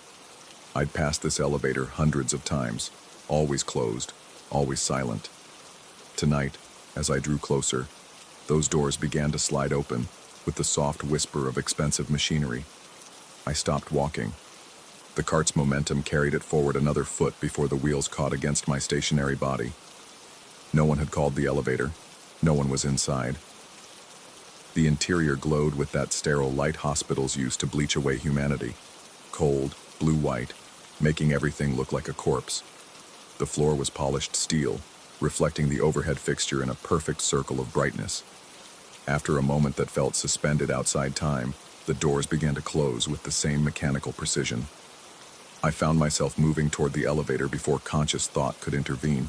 My hand reached for the call button, but the doors had already sealed shut. The display above showed floor numbers in red digital segments. 1, 2, 3, 4, 5, 6, 7. 7 floors. But Baltimore General only had 6. I'd worked here long enough to know the building's layout like a blueprint burned into my brain. Emergency and trauma on the first floor, general medicine on 2 and 3, surgical on 4, administration on 5, and the executive offices on 6. The 7th floor had been gutted during the renovation in '97, sealed off and forgotten. The stairwell access had been walled over, the elevator stops disabled. Yet there it was, glowing like a digital accusation. 7. The elevator descended past my floor, past the first floor, and stopped at B for basement. I watched the red 7 fade, replaced by the familiar numbers of the hospital's actual architecture. When the doors opened again, no one emerged. When they closed, I was alone with the taste of copper pennies in my mouth and the growing certainty that something in this building was very wrong. I completed my rounds that night with mechanical efficiency, but my attention kept drifting to that elevator. Each time I passed, the doors remained closed, the display showing only the authorized floors. But I could feel something watching me from behind that polished brass, something that had found a way to exist in the spaces between what was supposed to be. The next night, I arrived early for my shift. The day supervisor, a woman whose smile never quite reached her eyes, handed me the assignment clipboard with her usual efficiency. As she turned to leave, I called after her. "The elevator at the end of East Wing, is it operational?" She paused, her back still to me. When she turned, her expression had shifted to something I couldn't quite read. "Which elevator?" "The brass one. End of the corridor, past radiology." "There's no elevator there, Marcus. Must be thinking of the freight elevator on the south side." But I knew what I'd seen. The gleaming doors, the impossible 7th floor, the empty car that opened and closed like a mouth breathing. I said nothing more, just nodded and watched her disappear through the automatic doors into the parking garage. The freight elevator she'd mentioned was industrial gray, scarred with years of gurneys and equipment carts. Nothing like the pristine brass doors that had shown me a floor that shouldn't exist. Yet when I walked to the East Wing that night, pushing my cart through the familiar corridor, I found myself questioning my own certainty. The elevator was there. Of course it was there. But something about its presence felt different, as if it existed only when I wasn't looking directly at it, solidifying under the weight of my attention like a photograph developing in chemical baths. I tried to focus on my work, organizing files by department and date. But my hands moved with disconnected efficiency while my mind circled back to that glowing 7. During my break, I searched the hospital's renovation records in the archive room. The documents confirmed what I already knew. The 7th floor had been eliminated in 1997, the space converted to utility access and ductwork. No patient rooms, no offices, nothing that would require elevator service. Yet something had been there before the renovation. The architectural plans from the hospital's original construction in 1954 showed a 7th floor designated as anatomical pathology. I'd never heard that term before, but the department name sent a chill through me that had nothing to do with the archive room's industrial air conditioning. I researched further, diving into personnel records and departmental budgets. Anatomical pathology had been closed in 1993, 4 years before the renovation. The department's function had been transferred to the main pathology lab on the 3rd floor. No reason given for the closure, just a single line in the hospital board minutes. Department 7 AP closed effective immediately pending administrative review. No review was ever documented. That night, I made a decision that felt both inevitable and terrifying. I would take the elevator to the 7th floor. The corridor seemed longer as I approached, my footsteps echoing with hollow persistence. The elevator doors stood slightly ajar, as if waiting. Inside, the button panel showed 7 floors, the topmost marked with worn lettering. 7 AP. My finger hovered over the button. The rational part of my mind cataloged all the reasons this was impossible. The renovations, the sealed access, the architectural impossibility of reaching a floor that had been gutted decades ago. But rationality felt thin as cigarette paper in the face of what I was experiencing. I pressed 7. The elevator lurched upward with a motion that felt wrong, as if the car was moving through something thicker than air. The floor indicator counted up, 1, 2, 3, 4, 5, 6, and then, with a mechanical sigh that sounded almost relieved, 7. The doors opened to reveal a corridor that shouldn't exist. The hallway stretched before me, lit by the same cold fluorescence that illuminated the rest of the hospital, but the quality of light was different here, older, as if the photons themselves had been waiting in this space for decades. The walls were painted that specific shade of institutional green that hospitals had abandoned in the 80s, and the linoleum bore the scuff marks of equipment that had been moved through these halls years ago. I stepped out of the elevator and immediately felt the weight of observation, not the casual awareness of being watched, but something more intense and focused, as if I'd entered the territory of something that had been waiting specifically for me. The air smelled of formaldehyde and something else, something organic and patient. I walked down the corridor, past doors marked with departmental codes I didn't recognize. Most were closed, but one stood slightly ajar, revealing darkness beyond. As I approached, I could hear a sound from within, the soft whisper of movement, like fabric brushing against fabric, or papers being shuffled by invisible hands. I pushed the door open wider. The room beyond was an office, preserved like a museum exhibit from the early 90s. A metal desk stood beneath a window that looked out onto Baltimore's skyline. But the city I saw through that glass wasn't quite right. The buildings were familiar, but arranged differently, as if I was looking at Baltimore from an angle that didn't exist in the real world. On the desk, patient files were scattered in neat piles, their tabs marked with dates from 1993. I picked up one of the folders, and the paper felt strange under my fingers. Too smooth, too warm, as if it had recently been handled by someone else. The name on the file was mine, Marcus Chen. My birth date, my social security number, my address. But the contents described medical procedures I'd never undergone, tests I'd never taken, conditions I'd never been diagnosed with.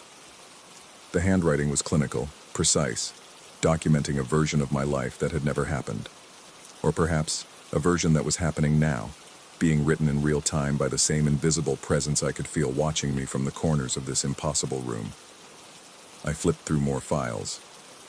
Each one bore the name of a hospital employee, the day supervisor who'd claimed the elevator didn't exist, the security guard who worked weekends, the cleaning woman who always nodded but never spoke. All documented with the same impossible medical histories, all dated with procedures that were allegedly happening right now, in the present moment, while we worked our shifts in what we believed was the real hospital below. The sound of movement came again, closer now. I looked up from the files to see a figure standing in the doorway, not quite solid, not quite transparent, but something between.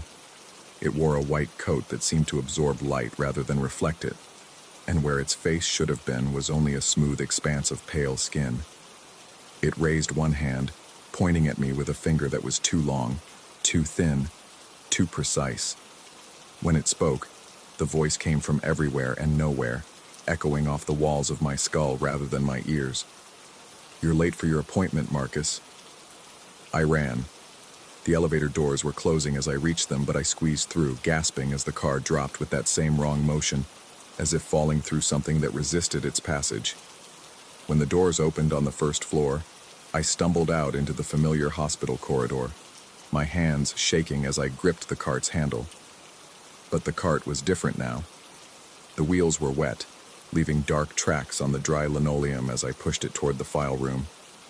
When I looked down, I could see moisture beading on the metal surfaces, as if the cart had been wheeled through water, through some place that didn't exist in the hospital's current architecture, through a lavatory that had been removed in the renovation, replaced by office space and storage closets. The next morning, I tried to convince myself it had been a dream. Stress, overwork, too many nights alone in empty corridors. But when I arrived for my next shift, the day supervisor was waiting for me with a concerned expression. "Marcus, we need to talk." She led me to her office, where my personnel file lay open on her desk. The pages inside were different from what I remembered from my hiring paperwork. Medical forms I'd never filled out, test results I'd never received, documentation of procedures I'd never undergone. "When did you have your last physical?" she asked. I stared at the papers, recognizing the handwriting from the files I'd seen on the 7th floor. "I haven't. Not since I started working here." She looked at me with that expression people wear when they're trying to decide if you're lying or delusional. "According to your file, you've been undergoing treatment with our anatomical pathology department for the past 3 months, every night after your shift. That department doesn't exist anymore. Marcus," she said gently, "you were just there last night. Dr. Whitmore documented your session." She turned the file toward me, and I saw my own signature on forms I'd never signed, authorization for procedures I'd never agreed to, consent for examinations I'd never undergone. The dates progressed night by night, documenting a parallel existence I couldn't remember living. At the bottom of the most recent form, in the doctor's notes section, was a single line written in that precise clinical handwriting. "Patient shows excellent progress. Transition to permanent residency authorized." I looked up at the supervisor, but her face was changing, becoming smooth and featureless, like the figure I'd seen in the 7th floor office. When she spoke, her voice echoed from inside my skull. "Your appointment is tonight, Marcus. Don't be late." I left the hospital that morning and never returned. But sometimes late at night, I dream about wheels squeaking on linoleum, about elevators that open to floors that shouldn't exist, about patient files that document lives we never lived. And in those dreams, I'm always pushing that cart through endless corridors, always approaching those brass doors, always pressing the button for the 7th floor. And sometimes, when I wake up, my sheets are damp with moisture that smells like formaldehyde, and I can hear very faintly the sound of an elevator ascending to floors that were supposed to have been demolished decades ago. The building knows where I am. The building remembers. And someday, when I'm not strong enough to resist, I'll find myself walking back through those automatic doors, past the night security desk, down the corridor to where the elevator waits with infinite patience. Because some appointments can't be canceled. They can only be postponed.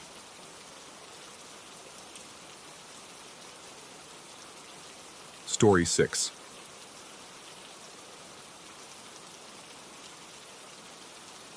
The cabin smelled like decades of other people's vacations. Wood polish fighting a losing battle against mildew, coffee stains ground deep into pine floors, and something else underneath it all that I couldn't quite place. Something stale and forgotten. We'd rented the place sight unseen, trusting online photos that somehow made the cramped interior look spacious, the scratched furniture appear rustic rather than worn, but it served our purpose. A weekend away from the city's constant hum, just the 4 of us and enough board games to last until Sunday. By 11 p.m., Marcus and Dave had already retreated to their respective bedrooms, leaving me and Tom to finish our final round of Arkham Horror. The game's cosmic dread felt appropriate in the cabin's dim lighting. Shadows dancing across walls lined with faded hunting prints and dusty bookshelves, filled with paperback mysteries from the 70s. The wind outside had picked up after sunset, carrying with it the thin desert air that made every creak of the old structure sound amplified, like the building was settling into itself with audible relief. Tom folded first, yawning as he gathered the scattered tokens and cards. The ritual of cleanup felt oddly comforting, restoring order to chaos, fitting pieces back into their designated slots. I helped him pack away the game components, our movements automatic after years of friendship and countless gaming sessions. The familiar routine should have been soothing, but something about the cabin's atmosphere made even mundane tasks feel charged with unease. After Tom disappeared into his room, I remained in the living area, unable to shake the feeling that the night wasn't quite finished with us yet. The wood-burning stove had died down to glowing embers, casting irregular patterns of light and shadow across the knotty pine walls. I considered adding another log, but decided against it. The desert night was surprisingly warm for October, and the cabin's insulation seemed designed to trap heat rather than regulate it. That's when the knocking started. 5 deliberate raps against the front door, spaced with mechanical precision, then silence. I froze, my hand halfway to the light switch, listening to the sudden absence of sound that seemed to press against my eardrums. The wind had stopped. Even the cabin's usual creaking had ceased, as if the building itself was holding its breath. Another sequence. 1, 2, 3, 4, 5. Pause. The measured rhythm felt wrong somehow, too controlled to be casual, too purposeful to be accidental. I moved toward the door, my bare feet silent on the cold floor, and peered through the peephole. The fisheye lens revealed nothing but darkness. Not the natural darkness of night in the mountains, but an absolute black that seemed to absorb the porch light completely. I waited, my ear pressed against the door's painted surface. The wood felt warm beneath my cheek, which struck me as odd given the temperature outside. Minutes passed. No more knocking, no footsteps retreating, no sound of a vehicle departing. Just that oppressive silence that made me question whether I'd heard anything at all. The window above the kitchen sink had been giving me trouble all weekend, refusing to latch properly despite my repeated attempts to force the warped frame into alignment. As I passed it now, heading back toward the bedrooms, I noticed it had worked itself open again, letting in air that carried an unfamiliar scent. Not the expected pine or sage, but something closer to basement dampness mixed with old paper.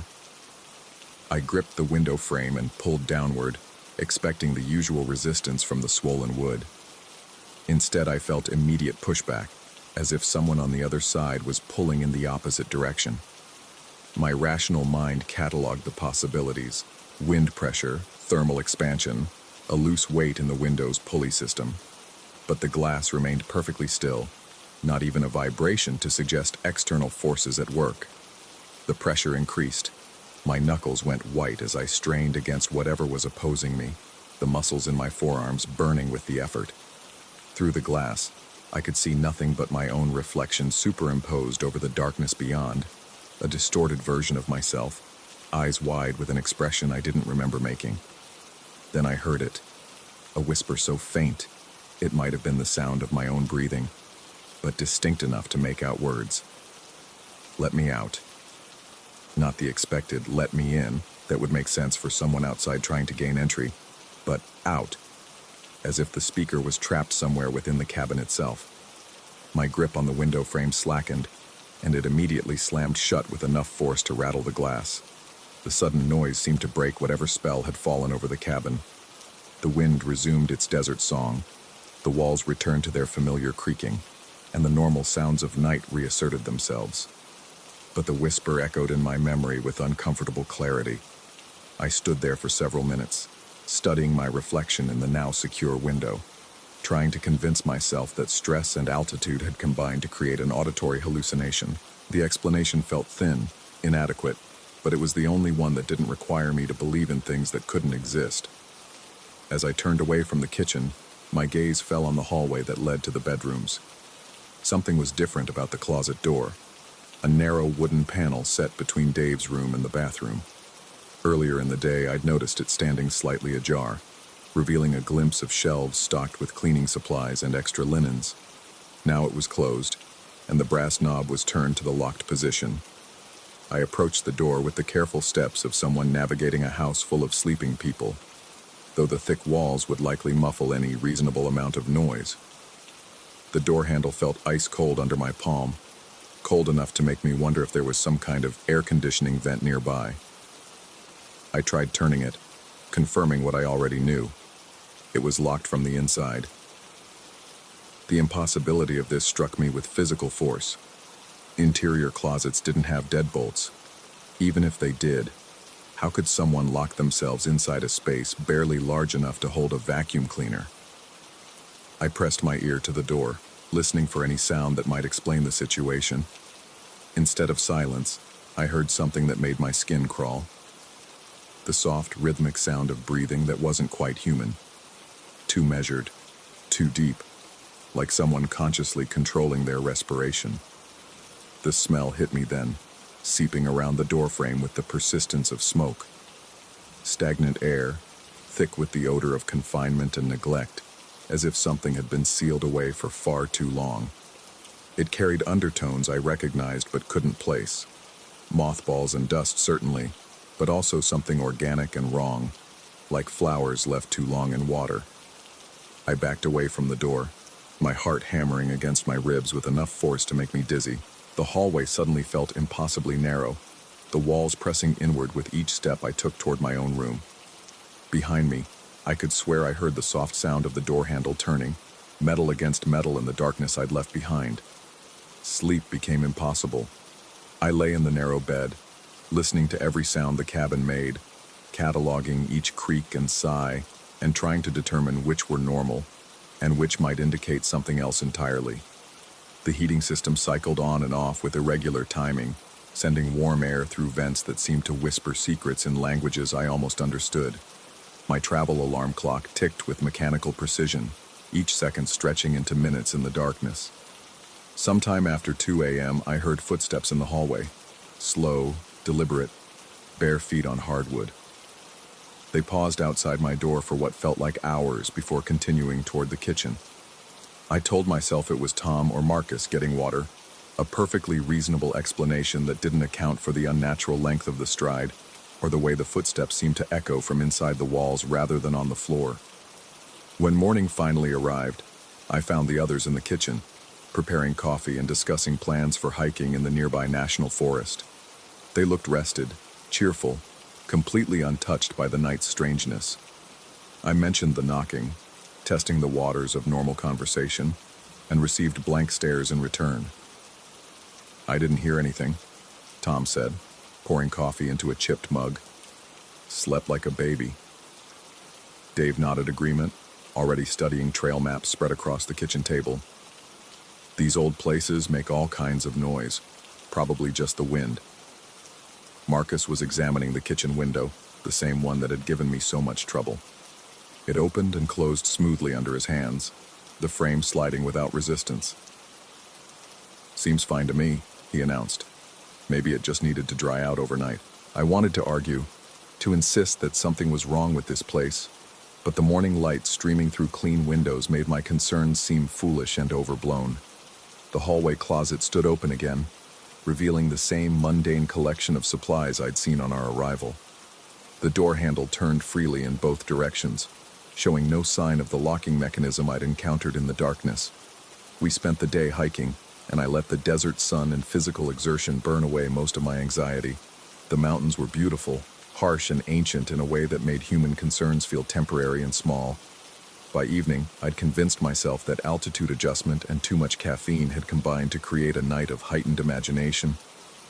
But as darkness fell again, the cabin seemed to shift subtly around us. Shadows gathered in different corners. The floorboards found new ways to complain under our weight. And the closet door, which I'd been watching with peripheral attention all day, began to swing slowly closed whenever no one was looking directly at it.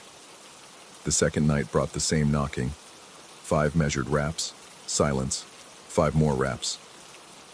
This time I was ready, positioned by the front door with my hand on the deadbolt, prepared to yank it open and confront whatever was outside.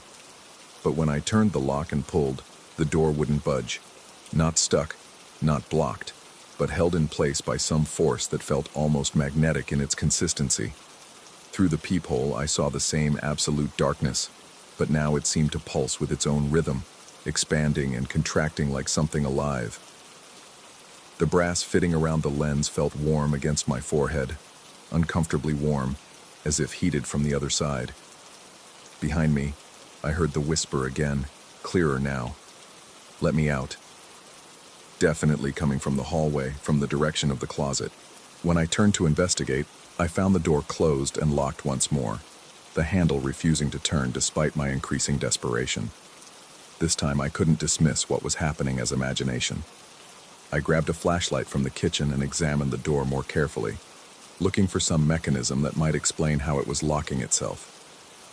The hinges were standard residential hardware, nothing special or unusual. The frame showed no signs of modification or hidden devices, but the door remained immovably locked from inside. I spent the rest of the night in the living room, unwilling to retreat to my bedroom and leave the hallway unwatched. Every few minutes I would hear the soft sound of the handle turning, always when I wasn't looking directly at it. The smell grew stronger as the hours passed, that mixture of stagnation and decay that seemed to seep through the wood itself. Dawn brought my friends back to consciousness, and again they claimed to have heard nothing unusual. The closet door stood open, innocent and mundane in the morning light. When I tried to explain what had happened, their expressions shifted from concern to something approaching pity. "Maybe you should get some air," Tom suggested gently. "Take a walk, clear your head." But I couldn't leave. Something was building toward a conclusion, and I had the growing certainty that abandoning my post would be a mistake with consequences I couldn't predict. The others packed their things and prepared for another day of hiking, but I remained behind, claiming a headache that wasn't entirely false. Alone in the cabin, I could feel the presence more clearly. It wasn't malevolent exactly, but it was desperate in a way that made my skin crawl. Throughout the day, small objects moved when I wasn't watching. Coffee mugs sliding across tables, books falling from shelves, cabinet doors swinging open to reveal emptiness, where I expected to find dishes or food. The closet door remained my focus, though. I dragged a chair from the kitchen and positioned it in the hallway, maintaining a direct line of sight to the narrow panel. For hours, nothing happened. Then, as afternoon shadows began to lengthen, I saw the handle turn slowly clockwise until it reached the locked position. This time, I was close enough to hear what happened next. A soft tapping from inside the closet. Not random or panicked, but rhythmic and purposeful. 5 taps, pause. 5 taps, pause. The same pattern as the knocking on the front door, but muffled by wood and whatever was contained within that impossible space. I pressed my face to the door, my breath fogging the painted surface. "What do you want?" I whispered, feeling foolish but unable to stop myself. The tapping stopped. For a moment, the cabin fell into that same oppressive silence I'd experienced the night before. Then, so quietly I had to strain to hear it, came the response. "To go home." The voice was human, definitely human, but distant and hollow, as if speaking through layers of cotton or from the bottom of a well. It carried an accent I couldn't place, something that might have been Midwestern, but filtered through years of isolation. "Where is home?" I asked, my lips nearly touching the door. Another pause. Then, "I don't remember." The conversation continued in whispers, fragmented and strange. The voice belonged to someone who claimed to have been trapped in the closet for an indefinite period, possibly days, possibly years. Time had lost meaning in that confined space. The speaker couldn't remember their own name or how they'd gotten inside, only that they needed to get out, needed to go somewhere else, anywhere else. But when I tried the door handle, it remained locked. And when I asked how they had locked it from inside, the voice went quiet for so long I wondered if I'd imagined the entire exchange. My friends returned at sunset to find me still positioned in the hallway, staring at the closet door with an intensity that clearly alarmed them.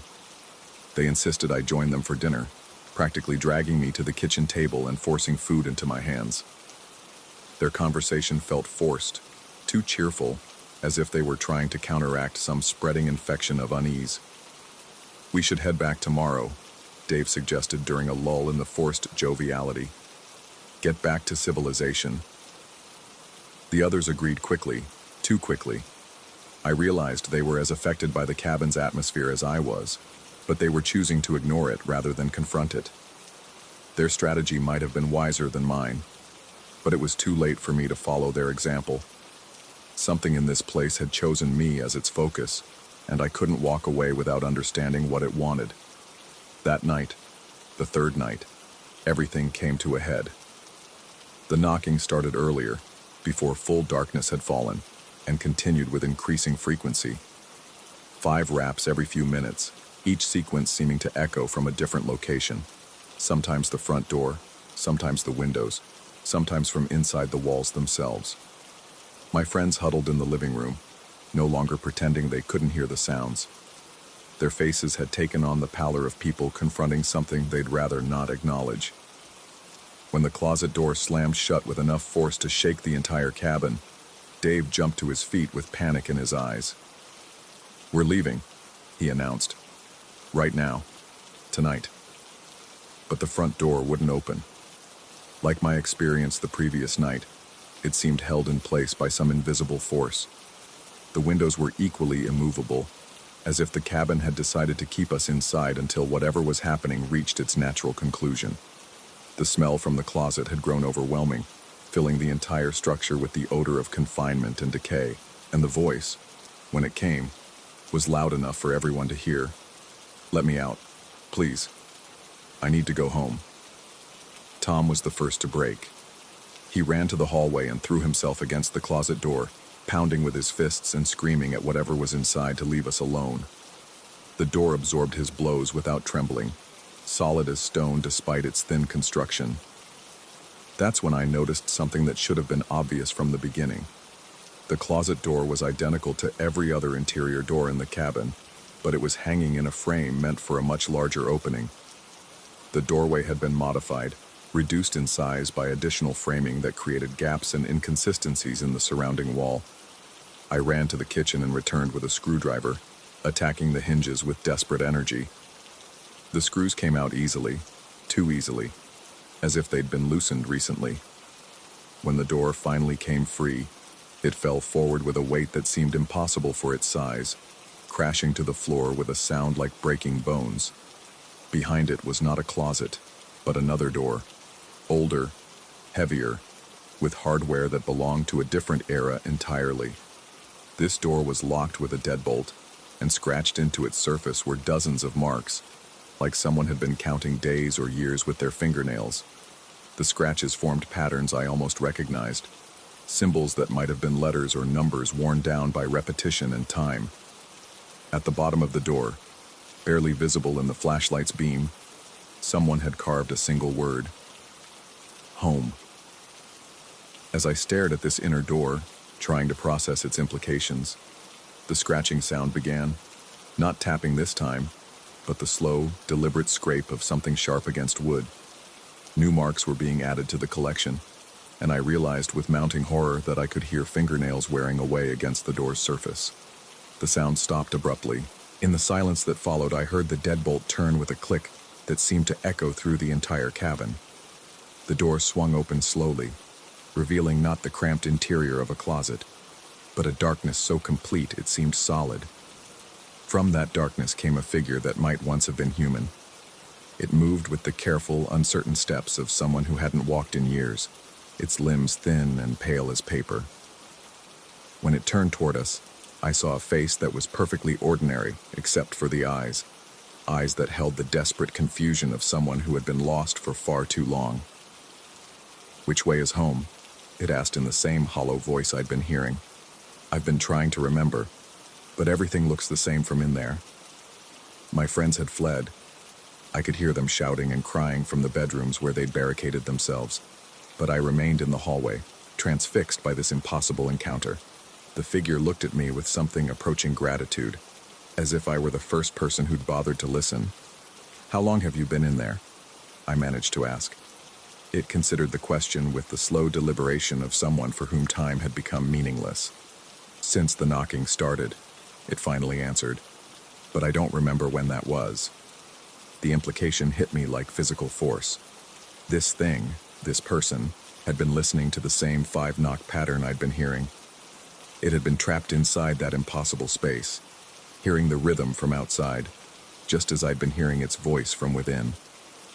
But which of us was actually trapped? Which was actually calling for help? As dawn approached, the figure began to fade, becoming translucent in the growing light. "The sun hurts," it explained apologetically. "I should go back inside now." It retreated through the inner door, which swung closed behind it with the finality of a coffin lid.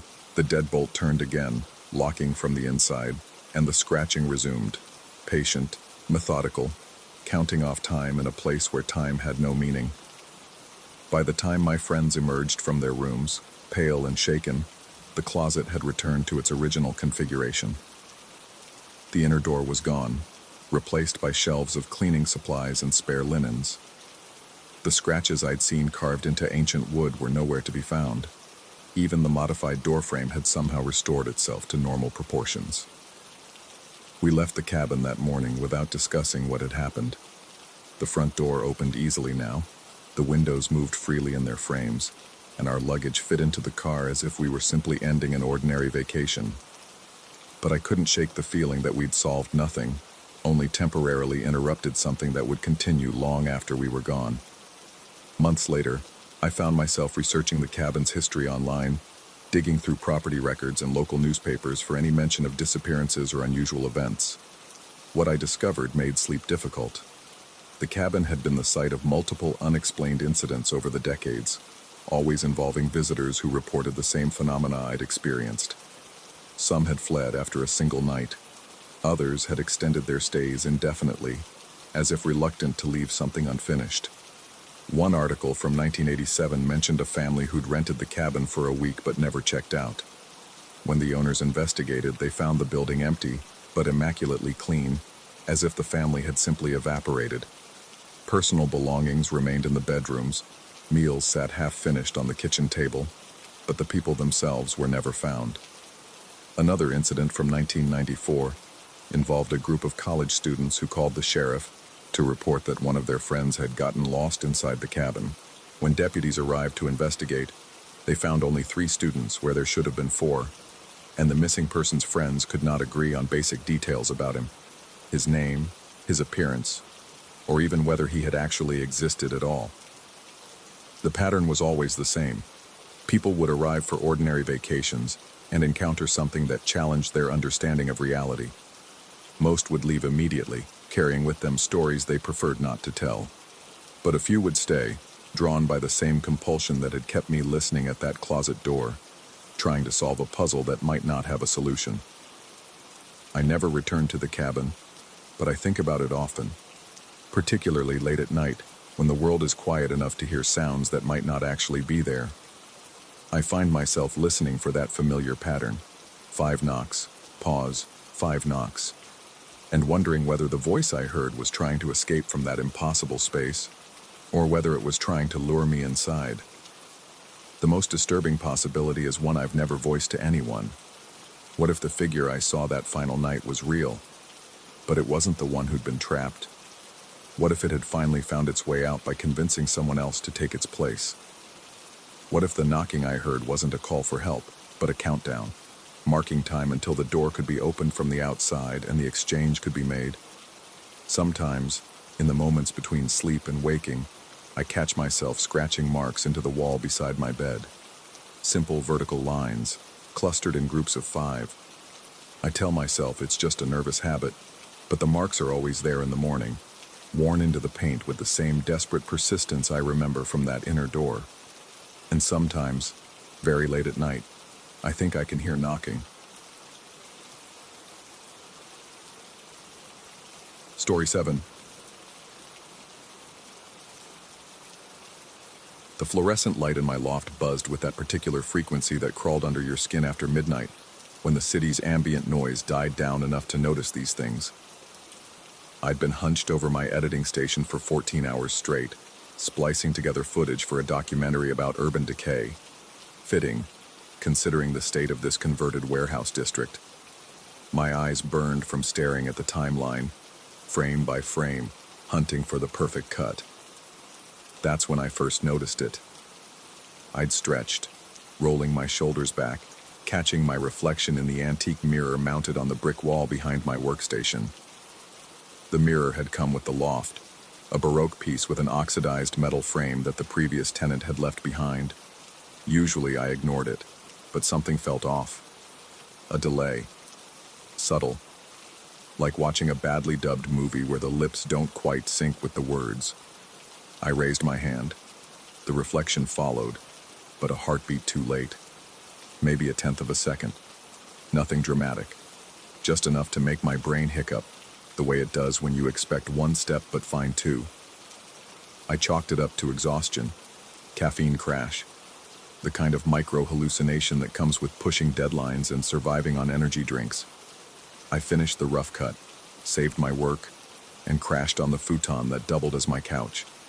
but sleep brought no relief. The next evening, I found myself testing it. Professional hazard. When you spend your days analyzing motion at 24 frames per second, you develop an eye for timing anomalies. I positioned myself in front of the mirror, smartphone in hand, recording at 120 frames per second. The delay was still there, consistent, measurable. I uploaded the footage to my editing software, scrubbing through frame by frame. My reflection lagged approximately 3 frames behind my actual movement. In the high-speed footage, I could see myself raise my hand, and then, 3 frames later, my reflection would begin the same motion. That should have been impossible. Mirrors don't work that way. Light travels at a constant speed. The physics made no sense, but the footage didn't lie. I tried different angles, different movements. The delay remained constant. 3 frames, always 3 frames. That's when I noticed something else in the recording. In frame 47, just as my reflection began to lift its hand, there was something, another hand, partially visible at the edge of the mirror's surface. But when I checked my original footage, the one showing the actual room, there was nothing there. Just empty space. My mouth went dry. I rewound, played it again. Frame 47, a hand that shouldn't exist, reaching from somewhere that wasn't anywhere. The third day brought escalation. I'd set up a metronome, an old mechanical one I'd bought for a music video project years ago. Tick, tick, tick at 60 BPM. I stood before the mirror, moving my hand in rhythm with the beat. Tick. I moved. 3 frames later, my reflection followed. Tick. I moved. 3 frames later, tick. My reflection moved. I hadn't. The room went silent except for the metronome's relentless counting. My reflection had anticipated the beat, moved before I did. The delay had become advancement. I stumbled backward, knocking over my coffee mug. The liquid spread across the hardwood floor in a dark stain that looked like reaching fingers in the track lighting's harsh glare. My reflection didn't stumble. It stood perfectly still, watching me with an expression I couldn't quite read. Patient. Knowing. That night, I called Maya from the 4th floor.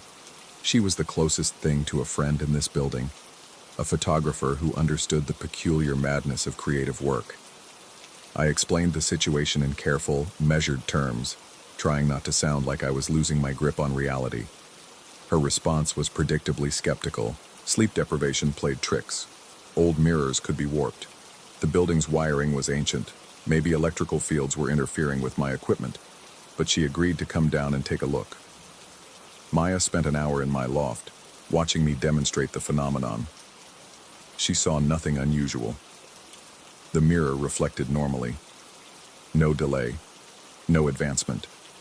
Perfect synchronization. After she left, I stood alone in front of the mirror.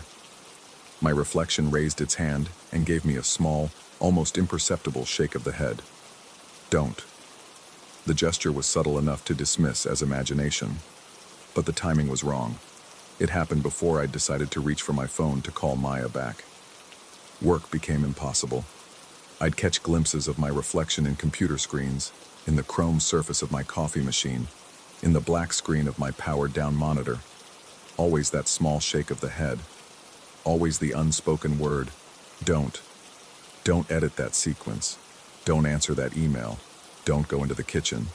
Don't open the studio door. I'd been reaching for the handle when I saw it in the mirror across the room, my reflection frantically shaking its head, both hands raised in a gesture that clearly meant stop. I froze, hand inches from the door handle. From the other side came a sound. Soft, like breathing that wasn't quite human. Too wet, too deliberate. I backed away from the door. In the mirror, my reflection nodded approvingly. The sound continued for 7 minutes. I timed it. By the 5th day, I couldn't stand it anymore. I draped a bedsheet over the antique mirror, securing it with duct tape around the ornate frame. The relief was immediate. No more watching eyes, no more anticipatory gestures. But the reprieve was short-lived. I was heating leftover takeout when I caught movement in the microwave's metallic door. My reflection, clear as day in the polished steel surface. It was shaking its head again, more urgently now, both hands waving frantically. Stop. Don't. Turn around. I spun around. The corridor behind me, usually empty at this hour, seemed different, deeper. The fluorescent lights cast shadows that moved independent of any source. At the far end, where the hallway turned toward the elevator bank, something shifted. Not quite a figure. More like a disturbance in the air itself. A heat mirage, but cold. The blur pulsed with a rhythm that felt familiar. 3 beats. A pause. 3 beats. The same timing as my reflection's delay. My reflection in the microwave door was gesturing more frantically now, pointing behind me. The message was clear. Whatever was in that corridor was coming closer. I grabbed my keys and ran for the elevator. The elevator's mirrored walls offered an unexpected solution. As the doors closed, I found myself surrounded by infinite reflections, stretching in all directions, a tunnel of recursive images that seemed to extend forever. In that tunnel of mirrors, something extraordinary happened. For just a moment, all the reflections synchronized. Every version of myself moved in perfect unison, no delay, no advancement. The timing aligned.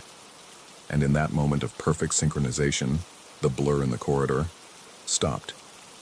Through the elevator's closing doors, I watched it waver, like a TV signal losing reception. The air shimmer grew fainter, less substantial, until it finally dissolved entirely. The elevator descended to the lobby.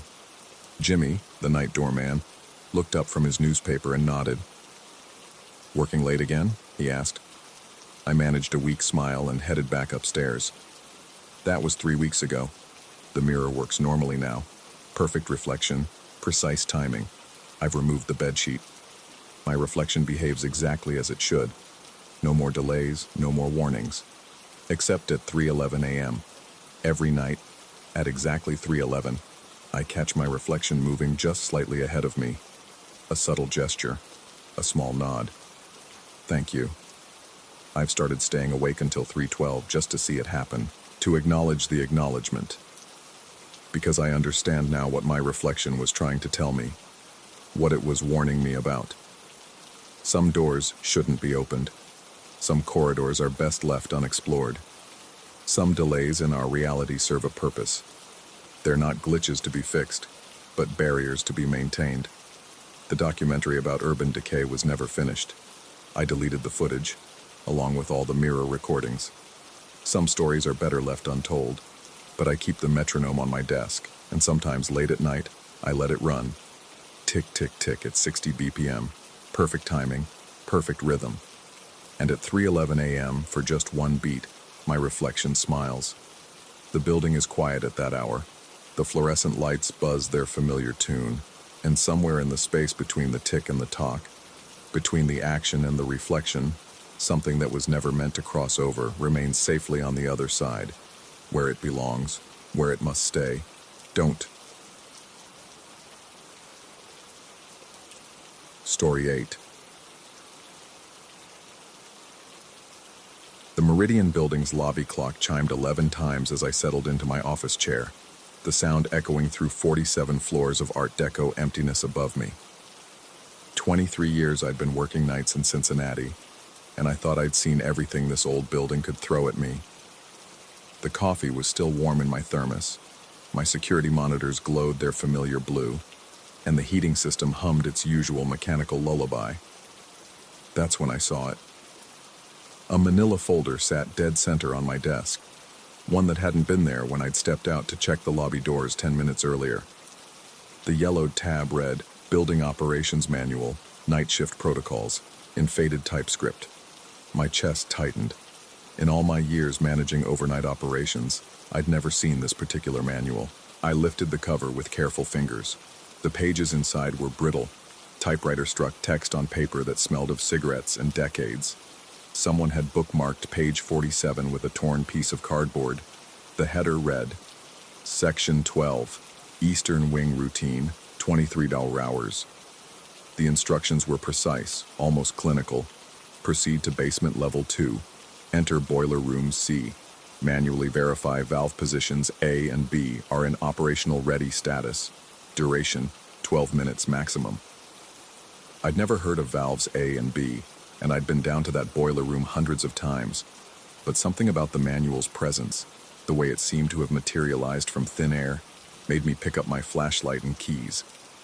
Maybe it was curiosity. Maybe it was the way my name was written in faded ink at the bottom of the page. Night Operations Manager, Richard Holbrook. The basement elevator groaned as it descended, and I found myself checking my watch. 11:05 p.m. The manual had been specific about timing. Boiler room C was exactly where I expected it to be, but everything else felt wrong. The familiar industrial hum seemed louder, more insistent, and there, along the far wall, were two valve wheels I'd somehow never noticed before, each about the size of a dinner plate, painted in faded red with stenciled letters, A and B. I approached them slowly, my footsteps echoing strangely in the concrete space. The valves were already turning. Not fast, just a steady, deliberate rotation clockwise, then counterclockwise, like they were breathing. No one was operating them. No motors were connected. They simply moved with mechanical precision, as if guided by invisible hands following some predetermined sequence. My rational mind scrambled for explanations. Automated systems I wasn't aware of. Pneumatic pressure. Thermal expansion. But the valves moved too purposefully, too rhythmically. I stood transfixed, watching them complete their cycle exactly 12 times before stopping in perfect alignment. The manual had been right. Duration, 12 minutes. I returned to my office with shaking hands, checking every shadow twice. The manual was still open to page 47. I flipped through other sections, scanning routine after routine for every hour of the night shift. Some I recognized, standard security rounds, equipment checks. Others described procedures for areas I didn't know existed. At 11:47, the old punch clock in the corner began to chime. Not the soft electronic beep of modern timekeeping systems, but the deep metallic clang of the industrial time clock that had been gathering dust for decades. 13 distinct strikes echoed through my office. 13. The clock face still read 11:47. I approached the machine cautiously. Its brass mechanism gleamed despite years of neglect, and the punch arm moved rhythmically up and down, stamping empty air where a time card should be. The sound was deafening in the small space. Clang, clang, clang, 13 times, then silence. The manual lay open to a new page. I hadn't touched it. Page 61. Section 18, Mechanical Timepiece Verification, 23:47 hours. Note, unit will indicate 13 strikes to confirm operational status. Do not insert time card during verification cycle. Someone, or something, had written additional text in the margin. Fresh charcoal strokes formed shaky letters. Don't be late for the service elevator. Yo 217 sharp. My mouth went dry. I knew every inch of this building, every protocol, every emergency procedure. There was no service elevator scheduled for 2:17 a.m. There was no service elevator that ran during night hours at all. The next 3 hours passed in a haze of mounting anxiety. Every familiar sound seemed amplified, every shadow deeper. I checked the manual obsessively, finding new instructions appearing as if by magic. At 12:23, I followed directions to the 14th floor where I watched the sprinkler system test itself in a precise pattern, spraying for exactly 90 seconds in a sequence that spelled out what looked like Morse code across the carpet. At 1:15, the building's intercom crackled to life. "Dick, you there, son?" The voice belonged to Frank Kowalski, the building's previous night manager who'd retired 8 months ago. My blood chilled. Frank had moved to Florida. Frank didn't have access to the building's communication systems anymore. I picked up the handset with trembling fingers. "Frank, how are you? Listen carefully." His voice sounded distant, layered with static. "That manual you found tonight, it's been waiting for you. The building has its own schedule, Dick, its own needs. You just have to follow along." Frank, I don't understand. How are you calling? Where are you? Some things in that old place run deeper than blueprints and building codes. Don't fight it, son. Just follow the manual. The line went dead. I stared at the phone, my reflection ghostly in its black plastic surface. Frank's voice had sounded exactly as I remembered, gravelly from decades of cigarettes, touched with a slight Polish accent. But it was impossible. I'd attended his retirement party. I'd helped him pack his office. The manual was open to page 83.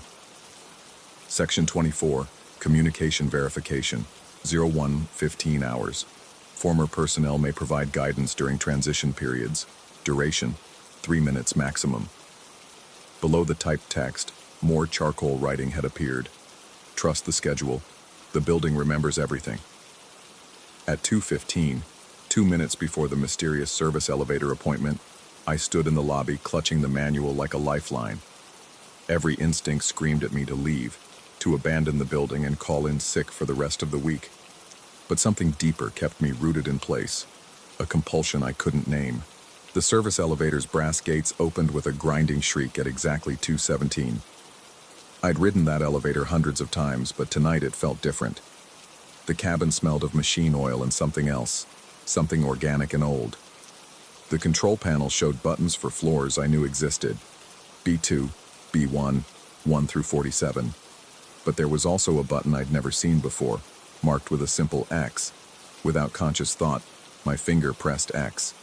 The elevator lurched upward, past floors I recognized, then kept climbing. The usual stopping points came and went, 20, 30, 40, 47. But we didn't stop. The brass needle on the floor indicator spun past numbers that shouldn't exist. 48, 49, 50. When the doors finally opened, I stepped into a hallway that belonged to no architectural plan I'd ever seen. The Art Deco styling continued, but wrong somehow. Angles that didn't quite align, ceiling fixtures that cast shadows in impossible directions. The air was cold enough to make my breath visible, and loose papers scattered the floor like autumn leaves. The papers were pages from the manual. I knelt and gathered a handful, recognizing the yellowed typewriter text and official formatting. But these pages contained instructions for procedures I'd never seen. Section 47, Atmospheric Pressure Adjustment, 03:30 hours, and Section 52, Temporal Synchronization, 04:45 hours. A wind that had no source stirred the papers around my feet, and they began to flutter and reorganize themselves. Pages lifted from the floor and assembled in midair, forming neat stacks that hovered at eye level. The manual was rebuilding itself, growing thicker with each passing second. I reached for one of the floating pages, but my hand passed through it like smoke. The papers weren't really there, or I wasn't really there. The boundaries between what was possible and what was happening had dissolved completely. The elevator chimed behind me. 2:30 a.m. exactly. I understood then that I had 15 minutes to return to my office, to complete the routine precisely as scheduled. The building wasn't malevolent. It was simply following its own internal clock, a schedule that existed independent of human understanding. I was just another component in its vast mechanical symphony. The ride down felt eternal and instantaneous simultaneously. When the elevator doors opened on the familiar lobby, I walked back to my office like a man in a dream. The manual lay open to page 97. Section 28, Routine Completion, 02:45 hours. I sat at my desk and waited, watching the minutes tick by on my computer screen. At exactly 2:45, every sound in the building stopped. No humming ventilation, no electrical buzz, no settling creaks. Perfect silence wrapped around me like velvet. Then, gradually, the familiar sounds returned.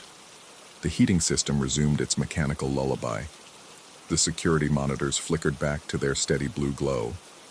The building had completed its mysterious cycle and returned to normal operations. Almost normal. When I looked down at the manual, a red stamp had appeared on the final page.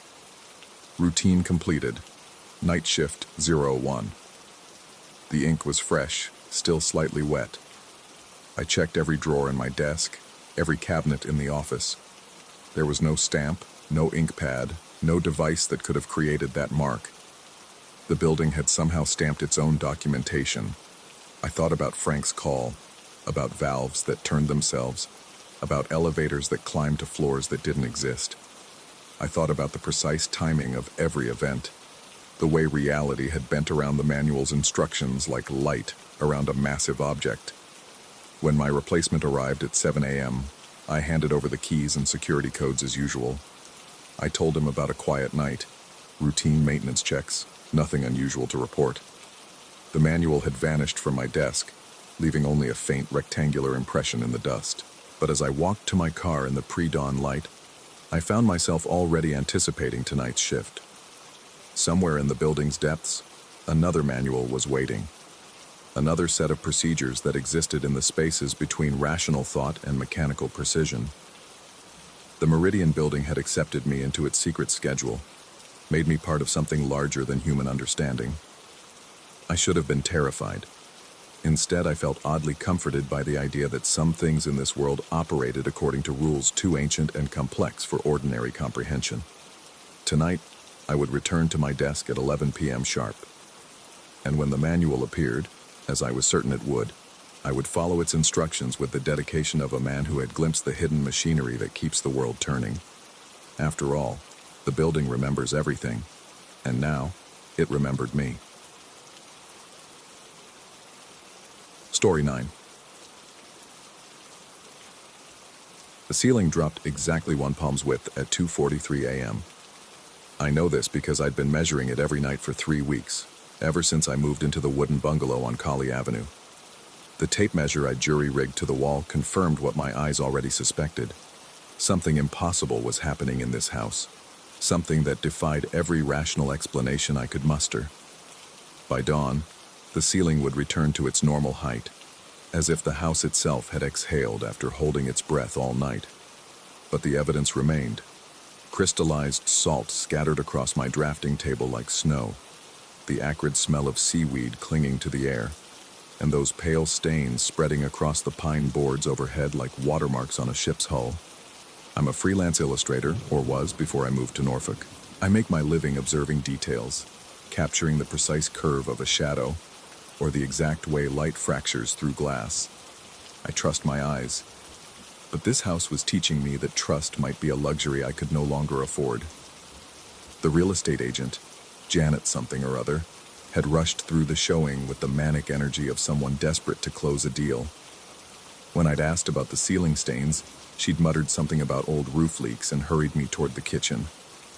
When I'd pressed about the damp smell that seemed strongest near the front door, she'd suggested better ventilation and checked her watch. In retrospect, her haste should have been a red flag, but the rent was remarkably low for a waterfront neighborhood, and I'd been living in a studio apartment the size of a closet. Now, 3 weeks later, I understood why the price had been so reasonable.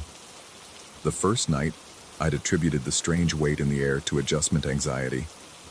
New place, new sounds, new shadows. The second night, when I woke to what sounded like rigging creaking in a distant wind, I blamed the old house settling. By the third night, when the brass compass I'd mounted on my desk began rotating slowly counterclockwise every evening around 10, I started keeping a journal. Day 4, compass spinning again. No wind, no magnetic interference that I can detect. House feels heavier after midnight. Day 7, measured ceiling height at 9 p.m., normal. Midnight, normal. 3 a.m., 1 palm lower. Salt residue on table again. Where is it coming from? Day 12, checked tide charts. High tide in Norfolk Harbor occurs at 2:47 a.m. Ceiling drops at 2:43 a.m. Coincidence? The neighbor next door, a weathered man named Curtis who'd served 20 years in the Navy, had given me a knowing look when I'd mentioned the house's quirks. We'd been sharing a beer on his porch, watching cargo ships navigate the Elizabeth River in the distance. That place has always been particular, he'd said, choosing his words carefully. Previous tenants never stayed long. You might want to check when it was built. I'd spent the following afternoon at the Norfolk Public Library, digging through property records and historical documents. The house had been constructed in 1943, built on land that had previously been submerged during high tide. The original lot had been part of the harbor until the Army Corps of Engineers extended the shoreline during World War II. What caught my attention, though, was a small notation in the building permits. The foundation had been poured around existing naval debris, removal deemed unnecessary. That evening, I'd crawled into the cramped space beneath the house with a flashlight, expecting to find old anchors or ship parts embedded in the concrete. Instead, I'd discovered something far more unsettling. The underside of my living room floor bore deep gouges, as if something heavy had been dragged across it repeatedly. The gouges formed parallel lines running from the front door toward the back of the house, like wake patterns behind a boat. By day 14, I'd begun mapping the house's nocturnal rhythm with obsessive precision. The sounds always began around 10:30, a faint creaking that could have been settling wood, but carried an oddly nautical quality, like the groan of rope against a capstan. Then came the subtle shift in air pressure, as if the house were slowly submerging. The compass would begin its lazy rotation, and that peculiar weight would descend from above. At 2:43 a.m. precisely, the ceiling would sink. Not collapse. There was no violence in it, no cracking timber or falling plaster. It simply lowered, smooth and inevitable as the tide itself. The sensation was like being in the cabin of a boat that was slowly listing, except the tilt was entirely vertical. On day 16, I'd made the most disturbing discovery yet. I'd been examining the ceiling during one of the low periods, running my hands along the pine boards that now hung within easy reach. In the northwest corner, above where the compass sat spinning on my desk, my fingers had traced the outline of something embedded in the wood. Something that felt distinctly like the broad flukes of an anchor. I'd fetched a stepladder and examined the spot more closely. There, pressed into the wood grain like a fossil in sedimentary rock, was the unmistakable shape of a brass anchor, not attached to the surface, but somehow incorporated into the boards themselves, as if the wood had grown around it. The anchor was oriented point down, as if dropped from a great height and driven deep into the timber. But that was impossible. The ceiling was the original construction from 1943. Nothing could have been inserted from above. There was no attic access, no way to reach the space between the ceiling and the roof. Yet the anchor was undeniably there, warm to the touch and tarnished with the green patina of old brass. That night, I'd positioned myself directly beneath the anchor at 2:43 a.m., waiting for the ceiling to descend. As the pine boards lowered toward my upturned face, I'd reached up to touch the embedded anchor. The moment my fingers made contact, the house had shuddered, not with the groan of settling timber, but with the deep, resonant vibration of a ship's hull striking water. The sounds that followed had been unmistakably maritime, the distant clang of a bell buoy, the whisper of waves against a pier, the rhythmic creak of rigging swaying in an offshore breeze. But we were 3 miles inland. The nearest harbor was blocks away. There was no water, no wind, no logical source for these phantom sounds. By day 20, I'd stopped trying to rationalize what was happening. The house was experiencing its own private tide, following some arcane schedule that aligned with the waters of Norfolk Harbor, but operated according to rules I couldn't fathom. I'd begun setting objects on my drafting table before bed, curious to see what the morning would bring. Coins, pencils, small tools, all would be coated with crystallized salt by dawn, as if they'd spent the night submerged in brine. The most unnerving discovery came on day 22, during what I'd calculated would be the highest internal tide yet.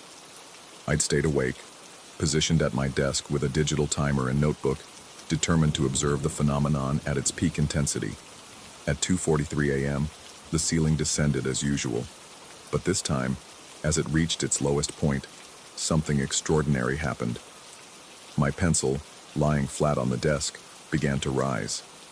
Not dramatically, just millimeters above the surface, hovering in the thick air like a twig on still water. The compass needle, normally spinning in its lazy counterclockwise rotation, suspended entirely, pointing toward what I knew was magnetic north but trembling, as if caught between conflicting forces. Even the brass anchor above seemed to pulse with a faint luminescence, visible through the wood grain like phosphorescence in a ship's wake. The sensation lasted perhaps 10 seconds. Then, as gradually as they'd risen, the objects settled back to their resting places. The ceiling began its slow ascent toward normal height, and the maritime sounds faded to whispers. I'd sat there in the returning quiet, staring at my pencil and trying to process what I'd witnessed. Objects don't float in air. Houses don't experience tides. Anchors don't embed themselves in ceilings from the inside. Yet I'd observed all of these impossibilities with my own eyes, documented them with the same precision I brought to my commercial illustrations. The next morning, I'd driven to a marine supply store and purchased a barometer. If the house was somehow experiencing atmospheric pressure changes that mimicked ocean conditions, I wanted quantifiable proof. I'd mounted the instrument next to my compass and spent the day calibrating it against local weather conditions. That evening, as the internal tide began its familiar cycle, the barometer's needle had dropped dramatically, far more than could be explained by any meteorological phenomenon. The reading suggested we were descending to a depth of nearly 30 feet below sea level, despite sitting on solid ground 3 miles from the nearest significant body of water. Desperate for some way to cope with what felt like impending madness, I'd begun researching the previous tenants Curtis had mentioned. Property records showed a pattern of brief occupancies, 2 months, 6 weeks, 3 months, 1 week. Always the same reason given for breaking the lease early: incompatible living conditions. In the library's local history section, I'd found a slim volume about Norfolk's maritime heritage that included a chapter on vessels lost in the harbor during the war years. One entry had stopped me cold. The merchant vessel Psalm Runner, sunk by enemy action in 1943 while anchored in the Elizabeth River, had been raised and salvaged 3 months later. The salvage operation had recovered most of the cargo and equipment, but several items had been deemed unrecoverable due to structural integration with harbor floor sediment. Among the unrecoverable items was the ship's primary anchor, described as a brass model of unusual design, embedded in riverbed clay at significant depth. That night I'd gone to bed with a copy of Psalms I'd borrowed from the library. I'd had no particular religious inclination, but something about the connection between the lost ship's name and my current situation had suggested an experiment worth trying. I'd chosen Psalm 107 almost at random, drawn to its verses about those who go down to the sea in ships and do business in great waters. At 2:43 a.m., as the ceiling began its descent, I'd started reading aloud. The effect had been immediate and profound. The oppressive weight that normally filled the air had begun to lift. The spinning compass had slowed, then stopped entirely. The sounds of rigging and distant waves had faded to a whisper, then to silence. For the first time in 3 weeks, I'd felt the house exhale, not with the resigned settling of old timber, but with something approaching peace. The anchor in the ceiling had pulsed once with that strange phosphorescent glow, then dimmed to its normal appearance. The barometer needle had risen steadily back toward sea level. By the time I'd finished the passage about God calming the storm and bringing sailors to their desired haven, the house had returned to ordinary silence. But the salt crystals were still there in the morning, scattered across my desk like evidence of a dream that refused to fade. The ceiling still bore its pale stains. The compass still spun, though more slowly now, as if responding to some diminished magnetic field. I've been reading to the house every night since then. Always maritime passages, verses about storms calmed and safe harbors reached, about the deep places of the sea and those who navigate them. The internal tide continues, but it seems respectful now, acknowledging, as if something trapped in the rhythm of these walls has finally found a listener who understands the language of those who work the waters. I still measure the ceiling drop each night. I still document the salt residue and the compass rotation and the barometric pressure changes. But I no longer question my sanity or search for rational explanations. Some things exist in the spaces between rational and irrational, between memory and reality, between the solid ground we think we stand on and the shifting depths beneath. The house remembers something I was never meant to know, but in exchange for sitting vigil with whatever presence haunts these rooms, It allows me to witness something extraordinary, a pocket of the sea that somehow found its way inland, carrying with it the echo of a ship that went down in deeper waters than any chart could measure. Curtis nods approvingly when he sees me reading on the porch each evening. He never asks what book I'm holding, but sometimes he'll mention the tide schedule or comment on the clarity of the harbor waters. There's an understanding between us now, the acknowledgement of men who've learned to respect the mysteries that surround us. I won't be leaving this house anytime soon, not because I can't, but because something here needs a witness. Someone who'll listen when the tide comes in, who'll speak the old words that bring comfort to whatever soul still navigates these rooms when the lights go down and the brass anchor begins to glow. The internal tide keeps its schedule, as faithful as clockwork, as inevitable as the rotation of the earth. And I keep mine, sitting at my desk with a borrowed book of Psalms, reading to the darkness about safe harbors and calm seas, while the house around me remembers what it means to float.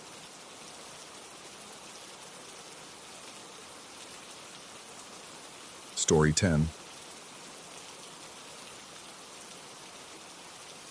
The first time I noticed the window, I was unpacking boxes in what the realtor had generously called a cozy study space, but was really just an attic with delusions of grandeur. The divorce papers were still warm in my briefcase downstairs, and I'd chosen this Boulder chalet precisely because it felt like the opposite of everything I'd left behind in Denver: cramped, slanted, honest about its limitations.